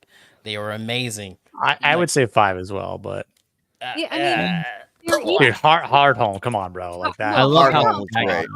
I love Hard Home, and that is something that they definitely deviated I will far say- away from the books from. Oh, when yeah, you watch the 100%. show, stop at season 6. You'll be fine. Yeah. Well, I've had the last season ruined for me already too. So Well, so there you go. But you know what though? Sometimes it's something you need to see yourself. You can I could have things ruined, like, you know, everything's ruined for me if it's based on a book, to be honest, or a comic. It's fucking automatically ruined for me. But it's fair. interesting to see it play out for your own self and formulate your own opinion. I mean, who knows? There are some people, there are a minority of people I've found that actually like season 8. I didn't. Those people are And they retarded. are dumb. They're the same people that like the sequel trilogy. Yeah. So Oh, you Dun, mean dun, dun. robots? Robots. but like then it. again, like I really can't like, you know, I'm a kid. big fan of the movie Jiu-Jitsu that Nicolas Cage was in, and that's like one of the worst movies in the fucking world. Well, you can like so- something and acknowledge Kill- that it's crap. I won't. So- They can't make me do anything. We have 140 people watching, guys. 133 over on X, 7 on YouTube. Those on X, come on over to YouTube. There is a poll going on. We've got about an hour left on it. Who won this round? Team Black, which is at 43%, Team Green at 5%, and Cole Should Fire his hairstylist at 52%. So come on You have to over stop to this. those. 3%. Damn. Come to YouTube 5%, or I'm yeah. sending 3 big dudes to your house. Bring it. Bring it. That's a different type of movie anyway, Kaida. Let's get into it. So Damon is claiming Harrenhal, and I like this dude was like, okay, sure. You have it. Why not? So yes, so you I have. have it. This is great. I love this. And he pledges. Remind me who this guy is. Our nerds on the Strong. panel. Strong. Thank you. Strong. Yeah. He's the last of. Well, he's not the last of them because Clubfoot's over back in Westeros. He's the loyal strong. You Yeah. know, not traitor strong. He's the traitor. Ooh. All right. Hold on. I gotta mute Kaida. There we go. I love when he says he's like Clubfoot. Yeah, no, Yeah. No, He's- we don't claim him. we don't claim him, and I'm like, all right, Using him by his All right. derogatory name is crazy. Dude, I love that. The fact that he went there. I'm like, yeah, I love this dude. All right, bonus Yeah, points. I'm the same way. I do have a question for those who've read the book. Why is it an insult for him to call him a prince and not his grace? Because I feel grace is meant for the person who should be sitting on the throne, correct? Well, there it is. Well, that's different from the book. I don't think that was an interaction that happened like that. Did it? I don't think he mentioned his like saying like my prince and then oh your grace type Yeah. things. I think that's new. Yeah, I don't think I But that's you in the know, book I don't know if it was that, to that I have right here. Hold on. Go ahead. You can talk, Kayla. Oh no, I just don't know if it was to refer that basically by him taking over, he's basically now saying he's now the new Lord of Harrenhal in an aspect. I'm not sure, but he's known as the Rogue Prince. That's Damon, Rogue Prince. Yeah. So is he trying to be called Grace because he thinks he should be the one sitting on the throne, not Rhaenyra? I would say that's one way to interpret it. That's what I got from it. I thought I it don't was. think so. I thought it was maybe because he thinks. Well, people think that Rhaenyra should be on the throne, right? And by association, if she's on the throne, then he is as well. To a matter of speaking, like True. so by association, right? Like because he's her husband, so you would also refer to him as your grace, as like the count, like the couple that leads the Seven I would- Kingdoms. Agree with you, but he kind of cuts him off for a second because he's saying mostly those who are consorts, because he would be a consort King to her. consort. Yeah. He wouldn't be called Grace. The other way I interpreted it was that Damon thinks while Rhaenyra will sit on the throne, that they are equals. So they should be called the same thing. That's another way to interpret it. And he But kept see, calling that's a Damien good the thing, prince. though. We can interpret that, and it's interesting. She's got a question for your team here, Kaida. I want to know why I can't claim like that. Why I can't? I can't read. I don't speak English. I want to know why Team Green couldn't claim Harrenhal. Like the Lord lives with them. You know, because y'all need a Oh, handicap, I guess. well, because Alice Rivers is here. That's why. Yes. And Alice Rivers, well, I'll wait until we get into it because this is something they changed from the books.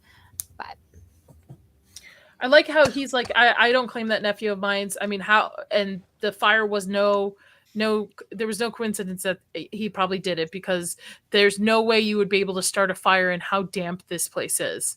Like it's hard to, and I was like, oh, that's an interesting thing I did not notice about the location. Again, I've not read the book, so I don't know if that's something that's Harrenhal's known for, to be wet all the time. That's not my area of expertise. I have to reread the books. I need to. It's been a long I think time. my dad's so cute. Because I watched a show with my dad. That's like, we watch this, we watch the Marvel movies, and you know, Nice. like it's just our thing. And my dad's like, it already looks like a big ass fucking dragon came through there and fucked shit up. He's He's right. like, why didn't we He's see correct. that? And I was like, you are actually correct. Valerian the Black Dread did. And he's like, with the Dothrakis, because he loves the Dothrakis. Like, that's his favorite. Like, his favorite thing is the Dothrakis. We would have Game of Thrones parties like at the house on Sundays. Everyone would come over. My dad would cook dinner, or we'd order food, and it would just be like all the comic book shop co-workers here at my house watching Game of Thrones. And my dad would be like, what house are you? What house are you? And he's like, what house are we? And I'm like, I don't know. What house are we? He's like, what do you think we are? I'm like, I don't know. What are we? We're the Dothraki. I'm like, okay, I guess we're Dothrakis. Is he like Jason Momoa? I don't think it's that. I think it's just like he thinks they're fucking awesome, that they just don't care. They go into death, and you know. So yeah, he was wondering about the Dothrakis this episode too. I'm like, no, Dad, that's not this area. Your Not Boston this is show. showing. I'm You're sorry. not there yet. No, I love it. But it's just I could listen to you say the Dothrakis are fucking awesome all night. Yeah. And you just went, they are. Are Yeah. you from Boston? I love it. I'm from Mass. Yeah. I get it. Yeah. Oh God. No, All right, so go ahead. no. I was just saying I admire it. It's all good. So we have Allison's brother showing up, another ginger, another soulless individual. Nadia. I'm so glad you said that. I give Something I we give can no agree fucks on. today. Something we can agree. Looks like David Bowie a little bit. David Soulless Bowie. bastards. Yeah. A little Really? bit. You Yeah, see yeah, I can David see Bowie? it. I see the guy from Star Trek. Star don't know. Trek. Star Trek. Yeah, I Star see this. Trek. I can't think of the actor's name. It was Star Trek, I believe, except he was like paler. Are you talking about Data? Yeah, I think Maybe- that's who she might be talking about. Maybe let me I think Google he it. looks like Cameron Monaghan, if anybody. A little bit. Yeah. He's like one of them Gallagher's. Yeah, He he wants does. to go. He wants to go along with Cole on this. Yeah, Data. Gawain. Oh, Data. All right. Data the Yeah. cyborg? Or- Yeah, Yeah, that's what yeah, he looks I like can to me. see I don't it. know why. I see on it. this adventure. And Cole's like, no, man, we don't want you here. And he's like, well, too bad. I'm going with. You need another soulless Dwayne. individual. Dwayne. And then this is the most awkward interaction between these two. Maybe it's because I don't feel like they have real chemistry. I don't know. But he's like, I wish you luck. And then she walks away and she's like, I want your favor. Come on, dude. You're She's like, embarrassing "Give me- her Give me some of purposely. that titty sweat. Yeah. I feel like it's more like she's trying to cover up things. I think she's very ashamed because her whole Oh, life, 100%. 100% Like- she's ashamed. But I also think this is his way of controlling her still. I don't know if it's he has control over her or her in control. I don't know who's in control here. Both of them don't seem like they have any control. No, I thought it was like she's kind of like over it now, and then he's like kind of just because he's in a position to like, he's like, hey, give me the handkerchief. I see it like she's upset with him because he's the reason that her father is gone. Oh yeah, that's And, true. 100%. He's cooperating. I can't get the fucking word out. I'm having a stroke, but he's cooperating. No, I can't fucking get the word out, but he's with her son, like getting trying to go further into war, and the act that he did last episode with sending the twin out. I think she just looks at him like he's doing all that he can to like go to war because he's still spiteful because of what Rhaenyra did to him. I can't get that fucking word out. Well, I think too, maybe she doesn't want to lose doesn't want to lose a son, doesn't want to lose a child, and what happened with I disagree. I don't think she likes her sons. I do not think she likes her sons whatsoever. While I understand in the first season she was trying to revenge for Aemon losing the eye, I think it's more out of honor and her dislike at the time for Rhaenyra. I really don't think she likes any of her sons. Would she mourn them? Yes, but I don't think she's the type of mother that I don't think she would even go for revenge just because she lost a son out of love. I think it would just be out of honor and dignity for her house. So you think if both of her sons died, right, that she would go, I'll just take the throne then?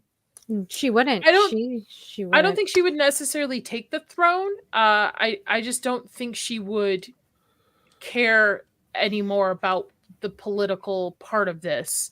I think she would maybe retreat to their home, the High Towers, and just live out her days there. I really don't think she likes her children, and I think it's because she was put in a position to have them so young and not be able to have an actual childhood and find somebody and fall in love and the whole thing. She was pushed on this old man. So I really, really don't think she cares that much about this. I think this is all about just honor and holding her pride. Absolutely. And it would be, I think too, it would be dishonorous though, losing your children, There's a lot of treason being talked about right now. I know.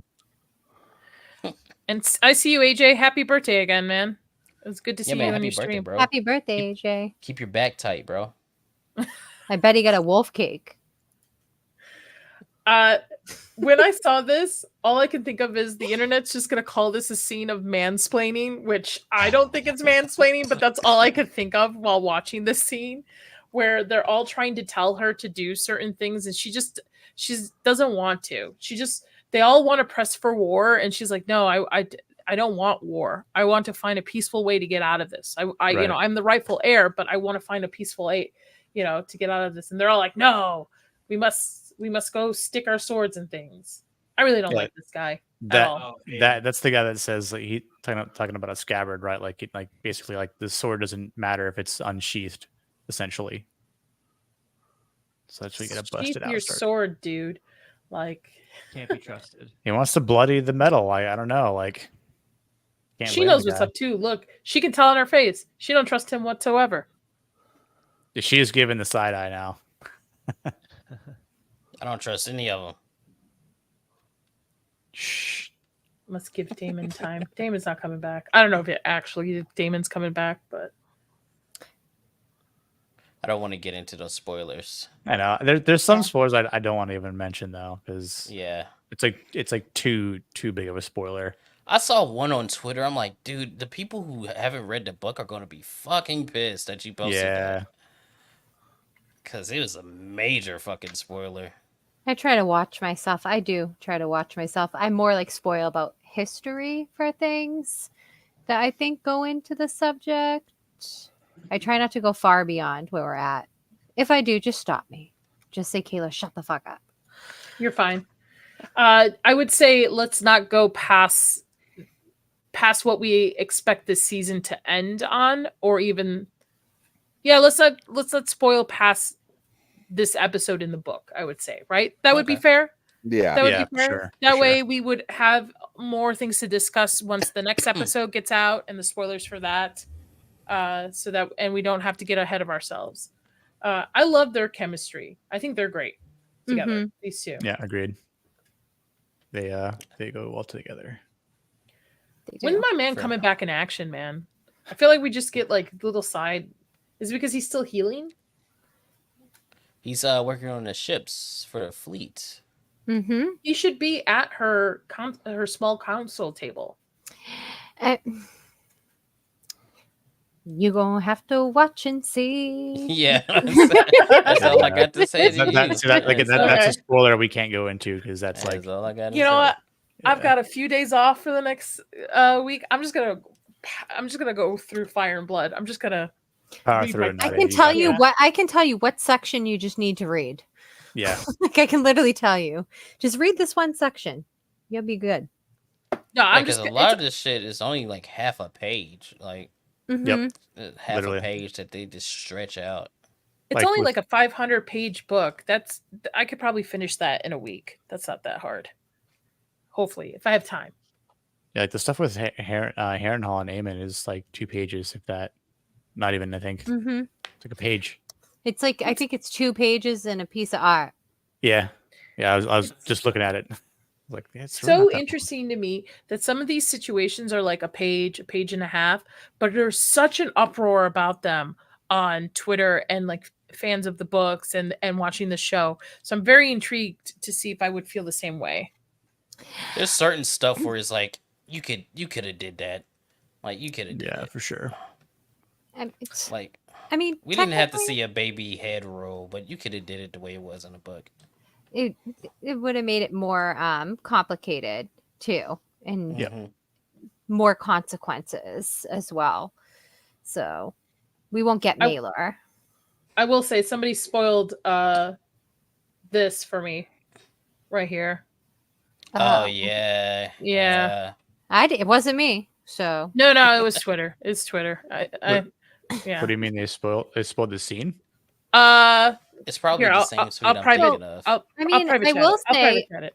I Okay. will say everyone should know besides people that have not watched Game of Thrones, Oh, I yeah, will sure. say everyone should know Rhaenyra's fate as it was given by Joffrey. Joffrey told Marjorie Tyrell in detail how everything that's going to go down is going to go down. Mhm. So you know that if you are coming over from Game of Thrones, then you already know. You Yep. don't need to read the books. I 'cause- think she's talking about with Joffrey and everything. I private chatted it Oh, what it Yeah. was that Let I me see. I forgot that we even have this thing here. I'm on full screen. Let me. Oh exit yeah. That's what I mean. Yeah, talking about Yeah, Joffrey that's- and the kids and shit. Oh, Ooh, I yeah. cannot ruined that for me. wait for that episode. Oh man. That might be cannot even wait. how they. That could possibly be even like the. That could be the final episode. That could for this season. Now I don't know what happens, just Mhm. FYI. Just somebody on Twitter just posted what I just said with a picture of them. That's it. So Mhm. I don't actually know what happens, like the execution behind it. So It's pretty fucked. I just gotta read this fucking book, man. I just gotta read this Yeah. book. I will And read it to you. I will don't think literally read Baylor it to was you. I tried reading it to my husband and he's like, "Can you not, please?" I will give you like a mass audio book. I enjoy reading thoroughly. I'll totally get into it and I'll record bits of it every day and I'll just send it to you. There Oh, you go. thank you. Thank you. I'll fall asleep, but thank you. This is the scene I was talking about where she's forgiven by her daughter, and I'm just like, Allison, you're just such a little piece of shit. I'm sorry. I just do not like this woman. I don't know if I'll like her in the books, but I just her, and to me, it just shows how great of an actress she is because she gets this reaction from me. I don't like her because she's bad at this character. I just think she brings this character to the screen so much that I hate this fucking character. Like this, like I do not like her. Every time she can redeem herself, she takes one step forward and 7 steps backwards. So I just maybe I see that if she's more ruthless in the books. Oh, you're maybe gonna this is just fucking their hate way. her. You're gonna Yeah. hate her in the books. I do not like her in the books, but I hate her in the books. But what's her name? I can't think of the Olivia actress's name, Cooke? but Olivia Yeah, Cooke. Yeah, Olivia Cooke. I think she's beautiful. yeah, I know for sure. She's Had a crush on her gorgeous. forever. There was some like red carpet premiere that she was on. I thought she was pretty smoking. I was like, all right, Yeah, well, she was She's in, absolutely Would. gorgeous. would. She was that- in Ready Player One. That was wig like, Yeah. does nothing for her forehead, though. That wig is too high on her head. It gives her too much of a big forehead. She's still gorgeous, but they need to bring that wig down just a tad. Just a I tad. don't know if that's a wig or if it's hair extensions because it No, looks. that's not her hair color, though. When you look at interviews of her and stuff, she's got darker hair Yeah, and she's like bangs. black hair. Yeah. That's a wig. But And the just by bangs the could be frizz. covering the forehead. You No, know? even with some how they style her hair for some of the red carpet, she still looks great. It's just this is just too high right here. It just needs to come down just like a half an inch, and she won't have this gigantic map on her head. Yeah, she Map. does not. I'm looking at her. I'm looking at a picture right now. She does kind of. Yeah, Let me I see. think. Yeah, I think it I think actually. that is like her I think actual. it's hair extensions. It definitely looks like like from my cosmetology thing. It looks like she has hair extensions just in the back, but she dyes her hair definitely off season because she's had this color hair at some points too. So I I'm think pretty I think she looks better with bangs though. Like yeah, I she think does look looks way better in with anything bangs. she wears. But I Now, think she- I think she's beautiful in general. She has those doe eyes and yeah, really she pretty like skin and was nice like lips. the way she is in real life. I'd be team green, but I just can't do it. You're right. It's okay, extensions. man. I'm looking up, but I got a picture for It's you. okay to Hold be a on one traitor. sec. There you go.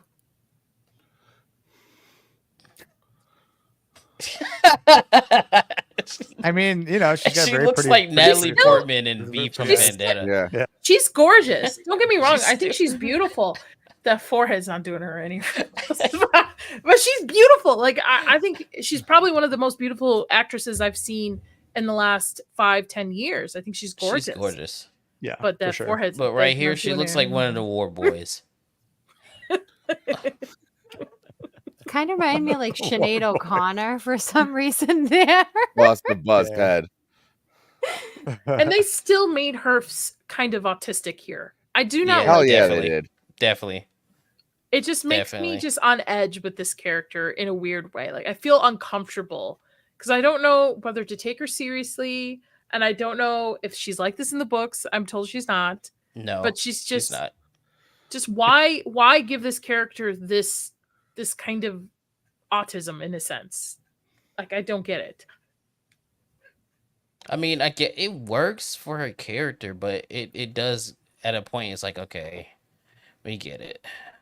Maybe she had too Now, much if they wine while she reveal was- that she's like a dreamer, like Daenerys, like that would be okay. That would be a good way to tie it up. Which Justify it. they keep hinting at, but they would have to like actually like express that to tie that shit up. I would love for them to do that, to give this character a little bit of a purpose, because I don't know if it's just the way she's acting, but she comes off very cold.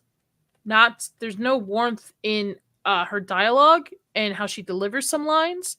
And I'm just like, okay, let's move on. Let's get to another scene anytime she's on screen, which I like the actress herself.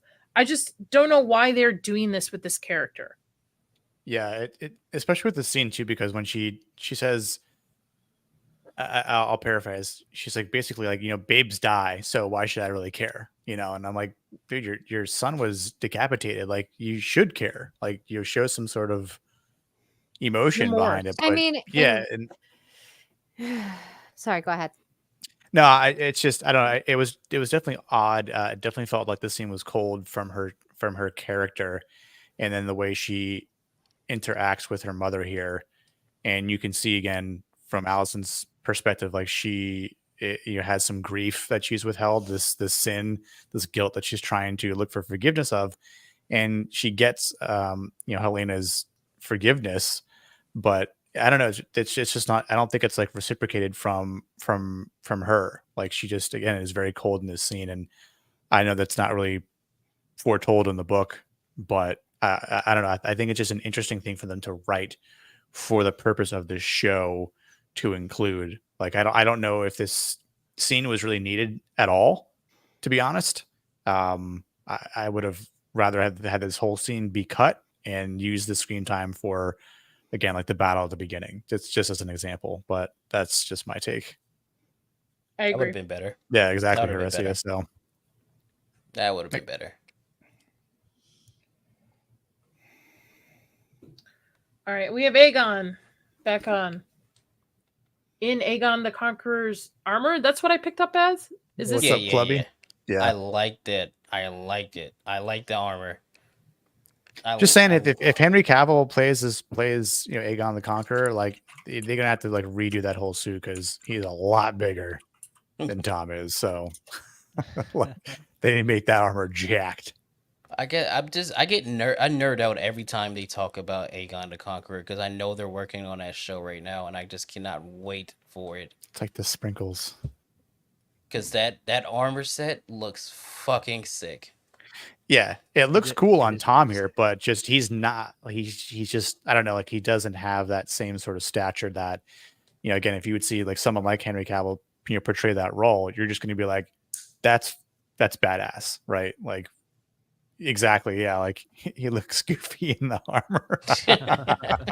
You know what he looks like? He looks like a king. Okay. That's a king's armor right He there. looks a false king. like, Yes. Yeah. He looks like He the looks like king's someone son wearing trying on king's his armor. daddy's armor. That's what Yep. he looks like. Okay.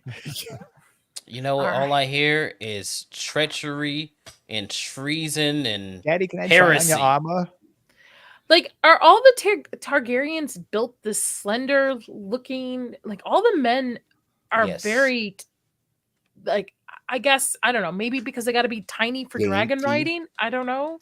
There's a few that are like, big, stocky. Like, I think Maegor is like that, right? Maegor is kind of stocky. Aegon the Conqueror, he's like a big dude. So Perfect for HC. you gotta let that go. That's not happening. I will ride that until it dies. I like that Clubfoot shit. here basically tries to trick him into not going onto the battlefield riding his dragon, but also setting up that if he were to die, like his mom's going to take the throne. Like, just to cause a little bit of turmoil between them. That there's already like a wedge between mother and sons here anyway. And do you think it's because she's just not giving him enough feet? Yeah, I was gonna say. I think it's because she's not getting that feed action. Yeah, I would say so. He's trying to make his moves, and they made him the Master of Whispers here, which I Yep. think he is the first official Master of Whispers. Which that they didn't really get into like specifics of his title in a book, but they assumed he was. I will say this scene is also relevant just because of, again, going to refrain from spoilers here, but the reason why he doesn't fly now is so that he can fly later. Oh yeah. And that's the end of my sentence. Not saying anything him else. and I him really and Lawrence can't. are gonna have a very interesting relationship here in a few seasons. Yeah. There's is just fierce.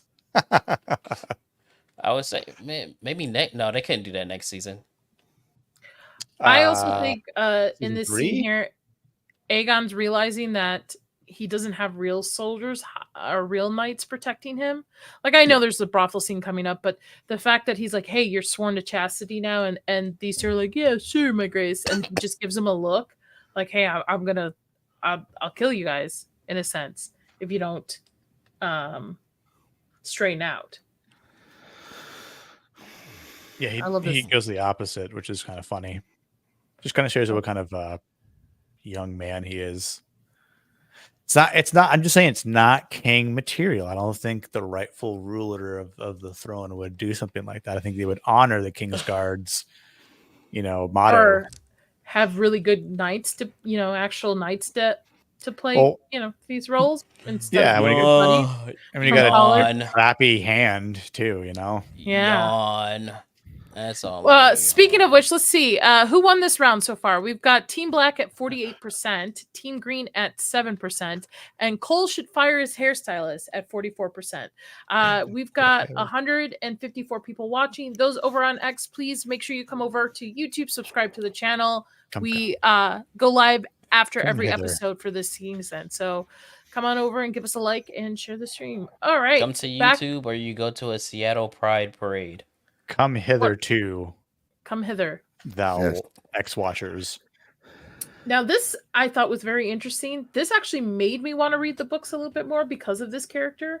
Because I know they were alluding to him being something here. A dragon seed. I was like, is he really a dragon seed though? Mm-hmm. He is a way to spoil it for everybody, Kaida. He is a very he already said it himself. He is a descendant of the Targaryens. He is a very interesting character, I will say. He when we get to where he is, I will say so when we get there. And that'll probably be next season. So please look out. Okay, I liked when they introduced him. It was a good way to introduce a character. It wasn't shoehorned in, because right after this, Aegon comes in and he starts his tirade through the brothels and everything like that. So it was a clever way to introduce him and to show you the small folk of King's Landing. So it was a good scene. And this guy right here is he's very him. I will say him. Okay, I'll give you this. Him and the last guy with white hair, they're very interesting. Yeah, I like the way they did this scene.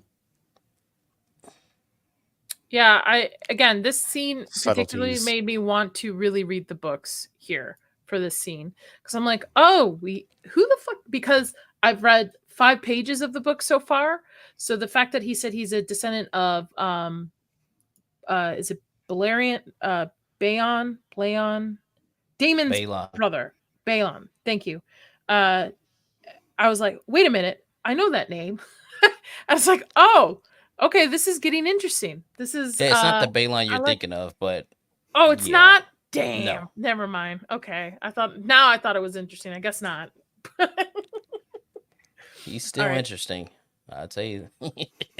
He's God, I want to say it so bad. I know. I want to say it so bad.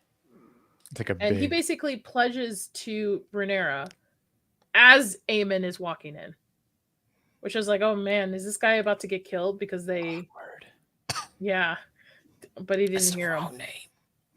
It's the wrong name. Yeah, his name is Aegon, the one true king. All right, we're getting into the brothel, which I can't show, unfortunately. So while I fast forward, we can look at this. While I fast forward through this. So basically.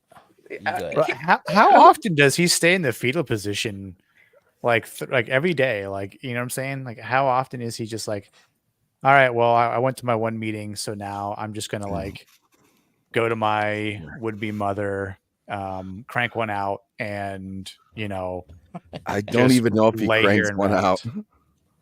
I think it's much more pathetic than that, because there's times where she tries to touch him sexually and he kind of moves her hand back into like motherly positions. It's really disturbing. I guess they're trying to flesh out his character, which but I don't know. I feel like I would have rather seen the Brackens and the Blackwoods fucking go at it than. I agree. Yeah. They could have cut this whole brothel scene. It wasn't necessary. It really wasn't. I'm glad I did not share my screen with this, because as I'm going through this, it landed right on it. Like right on the frontal here. So just for everybody watching, we're fast forwarding through the brothel scene where we follow Aegon taking the young squire into the brothel, and finding his brother in that Voldemort fetal position that he was in last episode. Voldemort fetal position. It was, and he's basically Yeah. picking on him in a way, very much berating him for being in here. It's the big brother mentality, you know. Yeah, I can and relate. we get full frontal Aemond in this episode. If anybody would like to know, it is at the what mark is this? I don't know. Never mind. Find it yourselves, okay? I'm sure find it's it on the internet. yourselves. So we get full frontal, which I'm like, that it was a shocker, but I was like, why? Why have that scene? Why have full frontal Aemon everything? Because it's Game of Thrones. God, I was laughing so hard I couldn't even breathe for a second. Nadia, Oh my, how yes. long was that brothel scene? Do you know how many minutes since you clicked past it? At least just 3 curious. minutes, I'm At thinking. least, so that's 3 minutes. I could have had some Bracken and fucking Blackwood action that they took Yeah. from me. 3 minutes too long. Yep. I also think in that scene, Aemon's realizing that his brother's a jackass. Like, Well, I think he and knows. I think he's already always known. but you it, know? it felt as if there's going to be repercussions because of this taunting. Huh, You don't say. fuck. Yeah, and Yes. Just say yes or no, Kayla. You don't have to. So well, Yeah. it's not a yes or no question. It's It's very more complicated. of it's more of a complicated answer, and it more has to do with positions that you think you are put into. And I will leave it at that. Yeah. There will be a moment. It will be this season, and we will know what happens after that. Yes. Pretty much in short. Yes. So yes.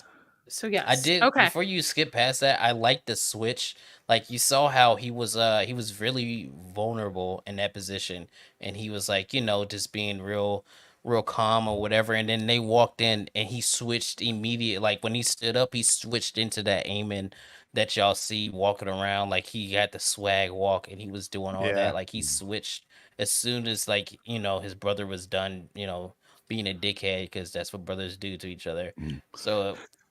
They walk in and they go, "Professor, what is that? Something beyond either of our help, Harry." I think it's he knows his brother's not the fighter that he is. Exactly. I was gonna He say has- if it came He down has to the it, fucking best dragon. he's a better sword fighter. Pretty much, he's a better sword fighter. Yep. Probably has a bigger wiener.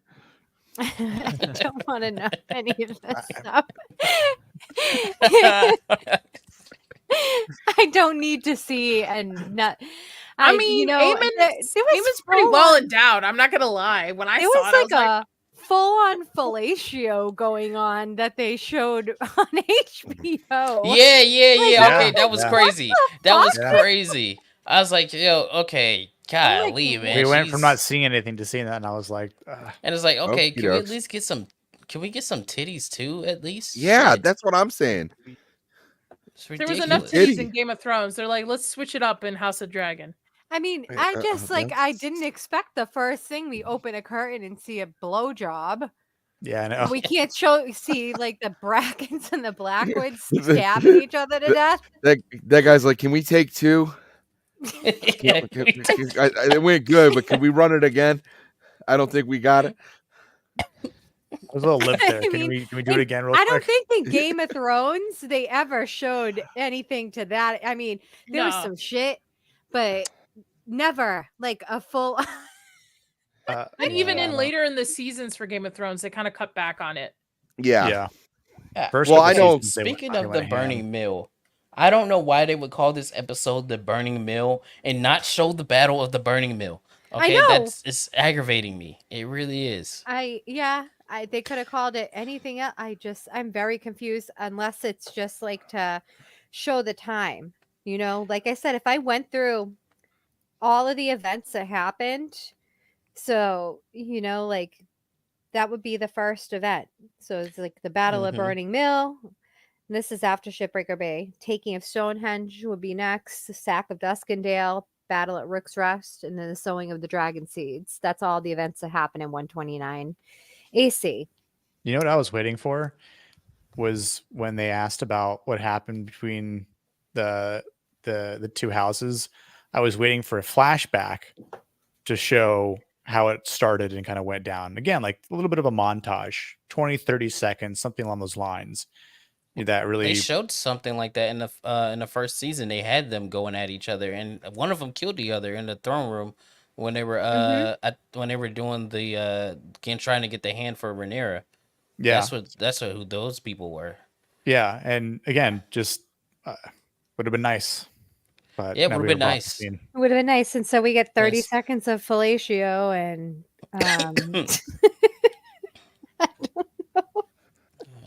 Could I see some also more blood and guts, but we get more dick. This is another scene I like. This dragon chase in this. Because she was supposed to just be watching out for things. She's not actually supposed to be interacting with them. And I love the fact that she kind of took it upon herself and was Yeah. chasing it. I'm like, girl, just fire. Fire could have Yeah. reached them. You're like right on their tail. well, was this just is like a change Saint from the Dracarys. books. It is. Yeah. That's This enough. is a change from the books. They're definitely giving the kids more of a roles. Her dragon is definitely a lot bigger here. It looked small, yeah. I thought it would be bigger, but Yeah, it's well, We already saw a big dragon. yeah. It's not the type of big dragon I wanted to see in this episode. I but- mean, it pretty much like Bela like really remains on Dragonstone the whole events of like the dance. So I think Yeah, it's they don't get a lot of anything and- to do in the story. and she rides around with the fucking monkey. When she can ride Moon Dancer, she has a monkey. She has a pet monkey. What? Rides on her fucking back. Yeah. Oh, that's sick. I'm dead I- serious. Hell Why yeah. is there a monkey here? Yeah, I want a monkey. Yeah. Yeah. I'm trying I to want find it. mushroom. Yeah. Never Absolutely. forget what they took away from us. But I think it's I think because they've aged up a lot of the characters to an extent. I God, guess look at that's that why. haircut, man. And I guess it's to draw more interest into the events. I just get worried because I'm a big Visenya Targaryen stan. And when I heard rumors, like I heard rumors that Bela was going to use Dark Sister and fight. And I got very pissed off over that shit because Dark Sister is a sword that you earn. yeah. That's Daemon's sword right now. Like you have to be one of the greatest fighters and to even have it. Yep. So I would be pissed. So I don't know. They probably do it just because she's his daughter or whatever. I hope not. I fucking hope not. I don't care. Hell no. Hell to the no. Daemon never leaves that sword. Never leaves that sword. With He that never boss leaves I love that how you sword. said that. He never leaves that sword. Sword. Mm-mm. Do it. Fucking Hell to the assholes. no. Hell to the no. Continue. Give me a second, guys. His One haircut's second so with that. bad. It's Yeah. not. It's a good haircut. Everything okay? about him. That is is no. bad. You know what? I don't think he's a bad looking guy. I do not. I think that haircut is atrocious, though. Yeah, they're That's a like, what if we great cut it like haircut. Caesar? I know. I No, think he's maybe an that's the older point. gentleman now. Okay, You know he what? can't have the luscious long hair anymore. Yeah, is that his maybe actual that's beard? the point, though, because IRL? he's Yeah, like I think so. he's a commander pretty much A in weak the beard. hand, and maybe they did want to give him that Caesar type Yeah, of give him the. look, like So instead of like wearing like the gold on his head, and they just put like gold on his like neck. Yeah. No, because the hand has the pin, but he wears armor, so they gave him the chain, which is I'm going to get that chain. I need somebody to make it like today. I need somebody to make that chain so I can buy it. Just go to fantasybling.com, my friend. just go to Etsy. I was on Etsy looking for it. I couldn't find it. Well, you gotta wait. know what? You gotta wait a week at least. You know what his I'm haircut dead. reminds me of? Anybody seen Shogun? I've seen Yes. Shogun. Yeah. Shogun's phenomenal. The friar, the priest guy Yeah. with the bald spot, with the bangs around. No, That's no. what it reminds me of. I- It totally does. I said they cut it like a Caesar. I know exactly what you're talking about. God, I love Shogun. I'm gonna rewatch that. Vex is here. Fire attack. Vex is someone that would love to see Henry Cavill as Aegon. That might Vex get would Vex give actually everything. interested It would get in Vex game to to she'd watch it. Yes, she would. All right. You know we're what? moving Just to on. make Vex upset, they should make Aegon black. That would be But Henry the cherry Cavill. on top. But Henry Cavill. Yeah, Henry Cavill in blackface. Oh, look as at her! Look Yeah. at her! Aegon She's Stark. changing her God. skin already. Oh wait, what? Dude, Yeah, I think there's like, hold on. is now there- I want to see that just to see how many people rage. Yeah. Vex, I just would- look up Henry Cavill as Aegon the Conqueror. I got it. I pulled Have it a up. Yeah, it's Wow. perfect. It's not going to happen, but it would be perfect. Open this image. It's like you have money. That's exactly You- why it won't happen. You're getting money. Well, it's not you've going to never happen because he's too old and he's committed to other things. And they're developing it right now, so it'll probably be out not next year, but year after next. And he's working on Warhammer. He's about to start filming Highlander. I heard don't think Warhammer he is can do it. canned or shelved. No, they're still doing it. Last time I checked. Highlander just announced today that it's moving forward. Yeah, like they're doing. They start filming that next year. So Wait, This he's man is never remaking too old for Highlander? anything. Yeah. I've never seen any of them. I'm gonna actually check them out. Highlander is great. Yeah. Name's awesome. Series and Vex. everything, See if I have another one. I think I have one more. See, I think Vex is right. Like he does, but I think that's also like a no-brainer at that point. Like you see how well he portrays this character, so just do it again. I don't But- think they'll do it. I mean, I they're think that stupid. would be They're- too they're- Well, obvious, usually they like to go for people that are unknowns. Yeah. For the most part. I would So- prefer that, honestly. I wouldn't want somebody super famous to be Aegon, like because then you're gonna be like, oh, that's mean, not Aegon. Matt That's so and Smith's so pretty as well Aegon. known, though. You know, Well, yeah, not to the general audience though. The general audience doesn't know him from Doctor Who and all these other things that he played in. This What do you is their mean, first time Morbius? meeting him. Well, yeah, yeah. The more. I mean, Have sex. that means I can go and audition to play Visenya Targaryen. Let me get my should. fucking platinum wig on. I'm showing up I there. I can understand not wanting a unknown because one of my favorite book series had a really shitty TV show, and I really hope one day they'll bring it back and do it properly, which is the Dresden Files. And I'm always like, Oh trying to- God, yeah. Jim that. Butcher, Resident Files. My dad is Yeah, a huge I love fan. those I've books. read quite a few of those. He Oh, has they're all so of good. them. Yeah, I love I'm- how they open up every single one. I'm so waiting for the next book, and it'll be here by the end of this year. He's got a little bar on his website where it'll show how much he's written, and last time I checked, it's 60%.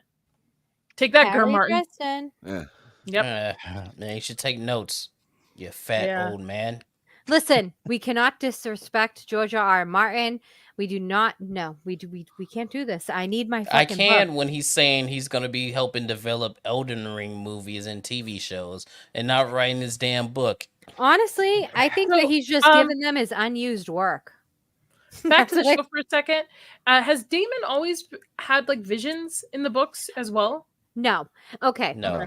This is something I wanted to get into. So the visions Millie. that are happening, which they're happening because of Alice Rivers, who we see at the end. Mhm. Okay. But in the books, Damon is like the only person that is not affected by her at all. This is completely Contradictory. opposite. yeah. Damon does not get affected by any of her shit, her spell work, her mysticism, and she's kind of almost like a Melisandre type of character. And she's a bastard strong.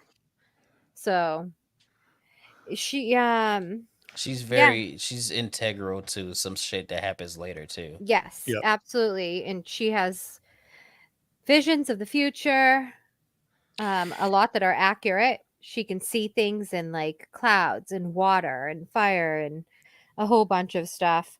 And she's also like in her 40s. And it's a magic that kind of keeps her looking semi-youthful. But Damon is not affected by any of the shit that she does. And that is something that they changed within the show. Yeah, I don't know why they changed it. I was trying to think about that while I was I watching. like that they brought her back. I enjoyed that. Same. We were I both like, enjoyed oh, that. Millie. I enjoy. She's so good. Yeah, she I was really great. want. I want another flashback episode. That'd be cool. What do you think this flashback or this dream means to him? What do you guys interpret it as? I would say uncharacteristically of him, he's having some kind of remorse for that, for the I agree. what happened to the kid. Yeah. And then the way he treated her, perhaps. Yeah, and using the young Rhaenyra, I don't know what to pick up from that, but I enjoy it Innocence. nonetheless. Yeah, okay, Yeah. that It's works. innocence. Yeah. You know, That he there's an stole. innocence there. Which was nice. I like that scene. I love the scene. Yeah, it was a great scene. Until His they got to facial the expressions. obvious foreshadowing that comes. I want to know how she talks, because that when she was like, "You're gonna die here," it just it sounded very out of place. She's a creepy Like- looking lady too. Yeah. It Little literally, but it, blur like her box.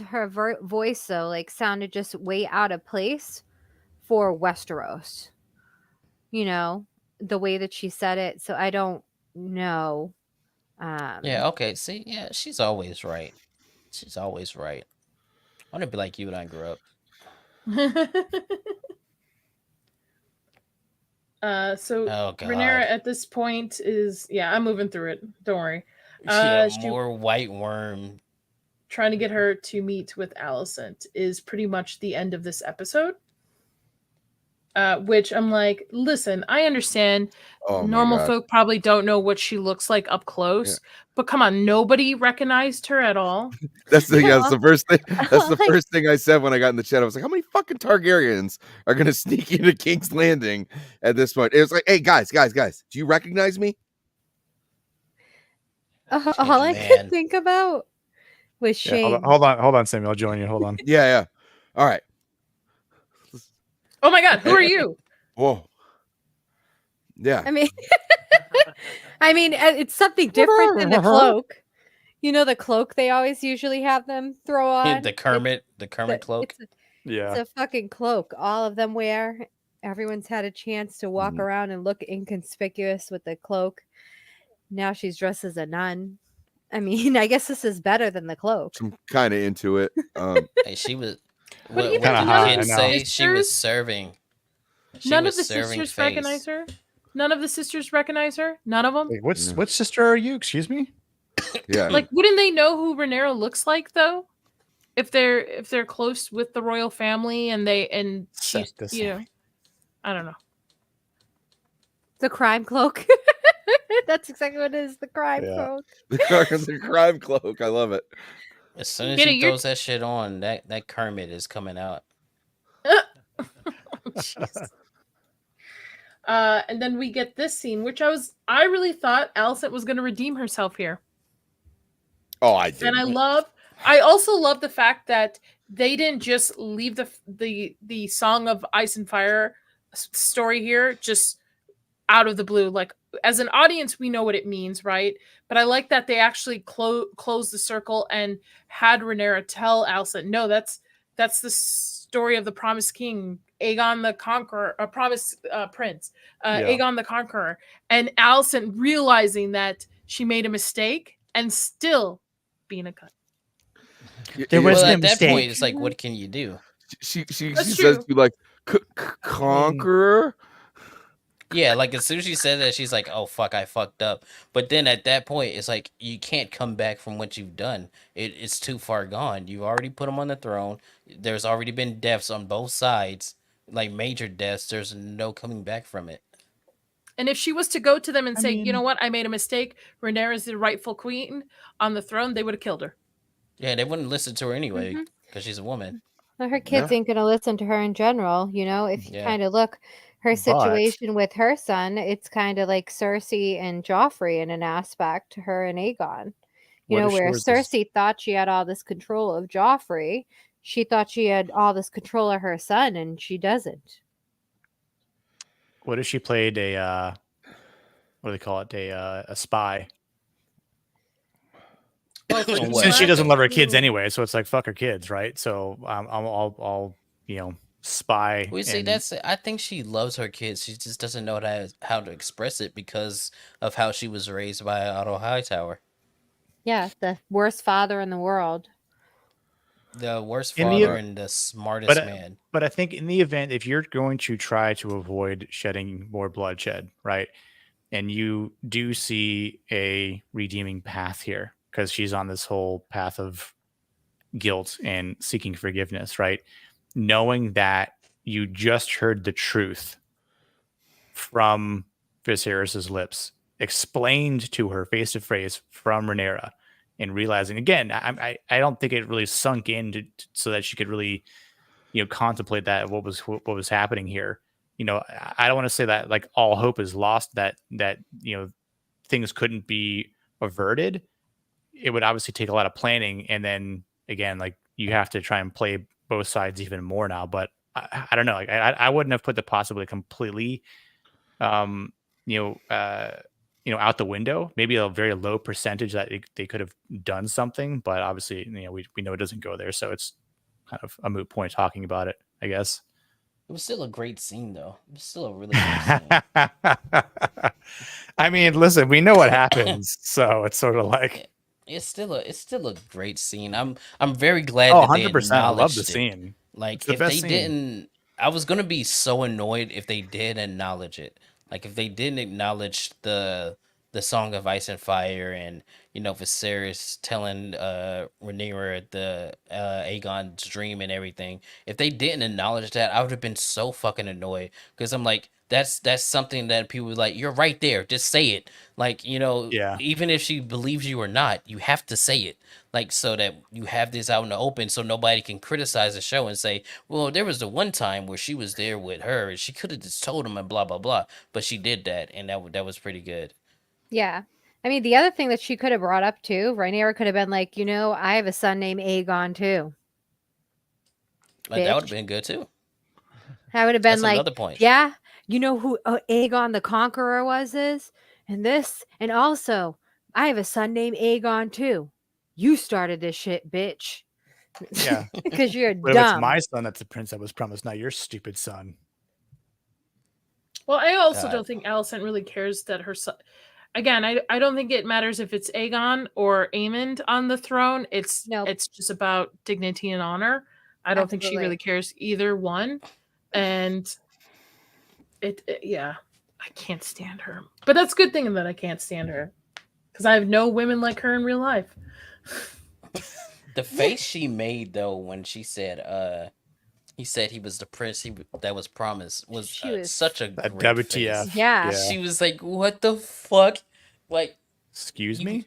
you just did all this over a mistake of words? What the Yeah. hell? I love that facial expression she made. Again, Emma D'Arcy is the best actress on the show. I will say actress, that's a woman. I don't care what she talks about. But yeah, she's really great Heard. on this show. The poll ended with Team Black actually winning 48%. Cole should fire his Gross. stylist was at 44%, and Team Green, I'm sorry, Kaida, 6%. Last place. I was probably voted just Team me. Cole. I didn't want to, I just assumed bias and then go Team Black. So I wanted the audience to, make that I fair vote. really hope in the next few weeks that chain is made because I will be buying it. I will be wearing it on the stream. I'll hold you to it. All right. Final thoughts on the episode. We'll start with Nick. Yeah, overall it could have been better. I think it was the weakest out of the three so far. It had its good moments, granted. Great scenes, at the end, great acting by, both mothers, Maddie Smith, and Tom was good. A couple parts too.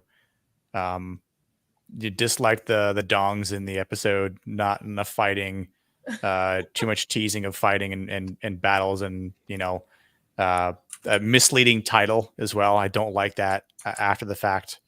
So, do you want to get? Should I give my rating as well? Yeah. I'm gonna let's give this episode like a 7 out of 10. Yeah, nice old fat 70%. Okay. Sammy. Yeah, 7 out of 10 doesn't hurt. I did not hate this episode. I didn't think it was a bad episode. But it's still solid enough where I enjoyed watching it. It was just there's a couple things I would have changed out of personal preference. It wasn't anything that I was like, there wasn't anything that I thought was glaring other than I would have liked to see that battle. Yeah, I keep saying it every single time. It's time to get it going, guys. I want to see battles. I want to see dragons. I want to see dragons fighting dragons. Like, let's get it going. Like, I know that you're setting these things up and you want this big payoff, but it was like you already had a whole season to do that. Let's go. I'm in the mood for some violence. Eamon showed his Kaida. dragon today, though. Yeah. Or Minion is. I guess there's Minion talk going on. Kaida, what did you think? I disagree with everyone else. This was I don't know. I would put it probably my favorite out of the 3 so far, because I like the character play that's going on here, and I like that we are set up now. I'm of the thought that, I like Game of Thrones not because of the battles or the fight or anything. I like the character work and the political intrigue of the show, and it makes the battles that much more important when they happen. And I know that when we get to these battles like Rook's Rest and things of that nature, it's going to be more important because of all the setup that's going on in this. And it's like a callback to what Game of Thrones was and why people enjoyed it until it dissolved into just like, oh, let's just have hard home every season or some shit. Like, no, people like the show because of the interactions of the characters, and that's what's going on here. And I really enjoyed it, and like the end of the episode probably made it my favorite because of that interaction between those two. So I really enjoyed the episode.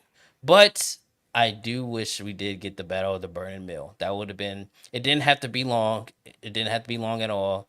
But that's something that should have been shown, because that's an important battle, and that's a turning point in what's going on.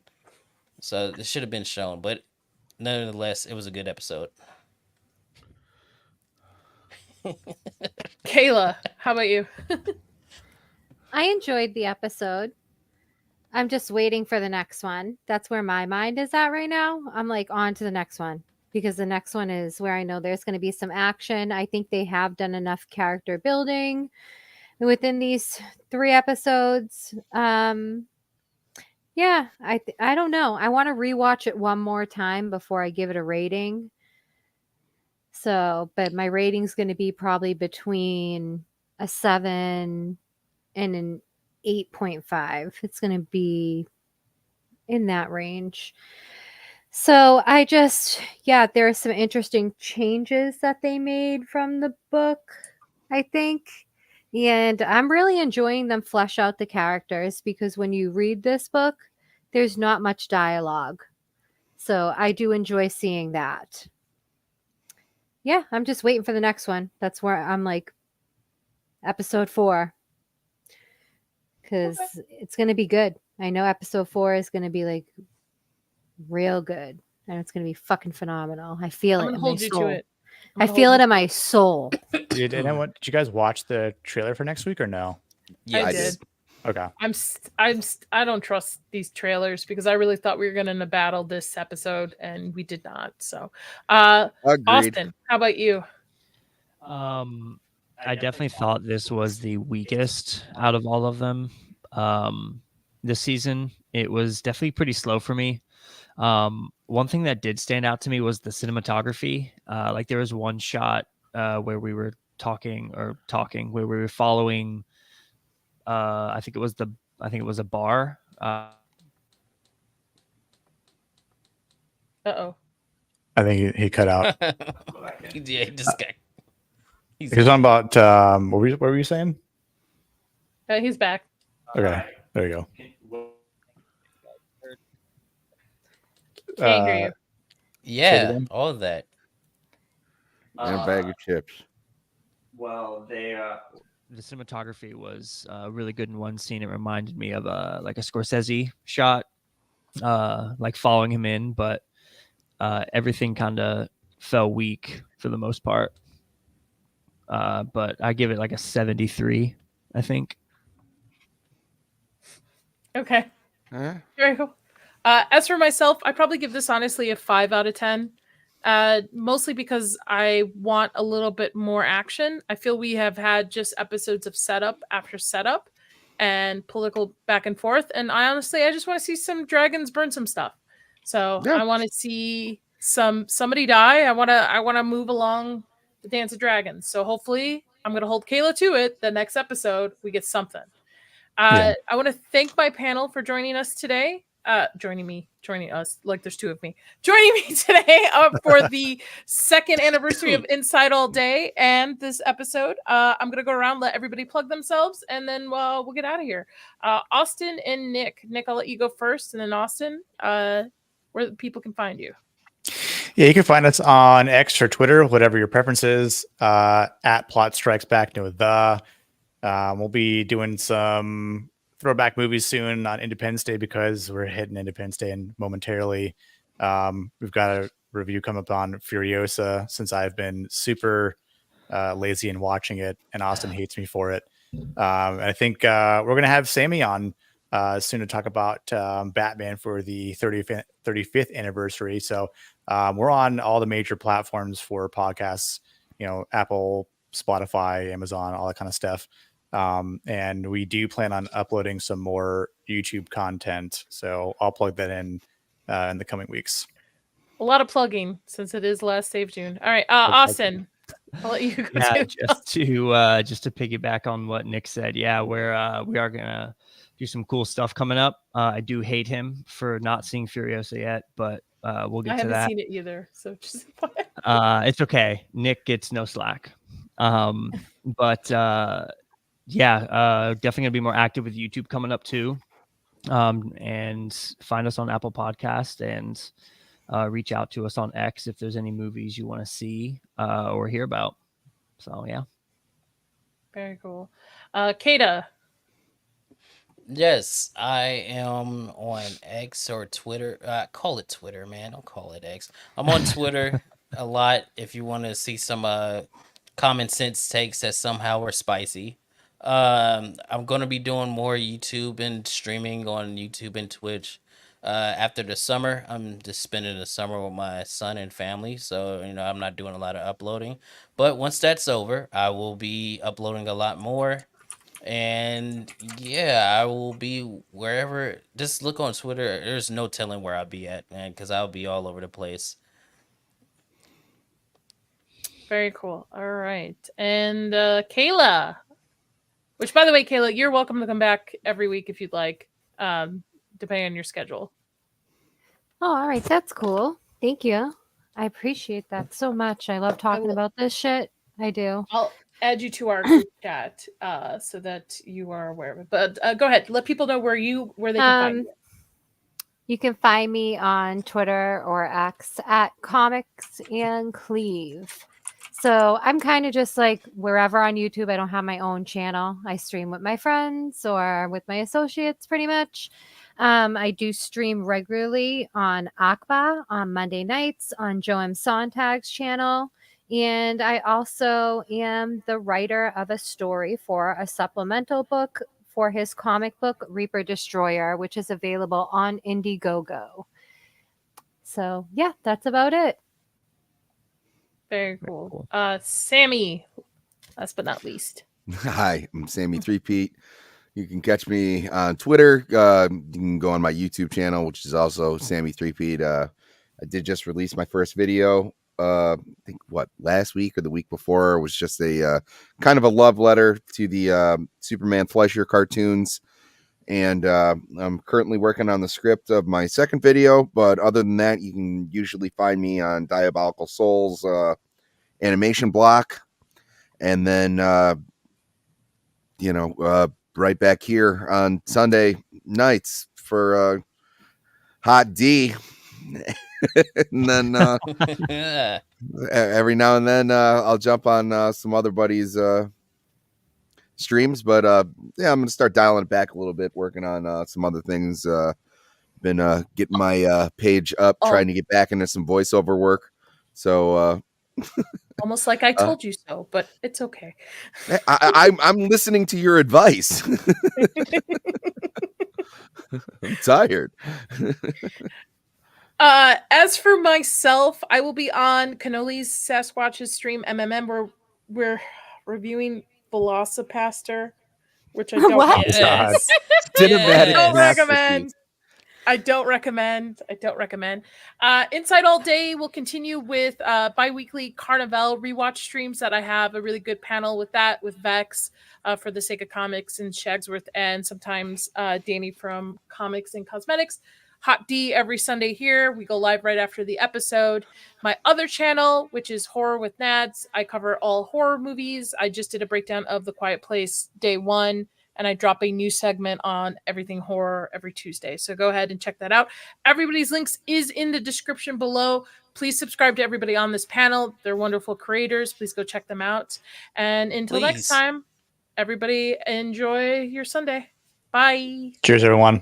Have a great one. Jacarius.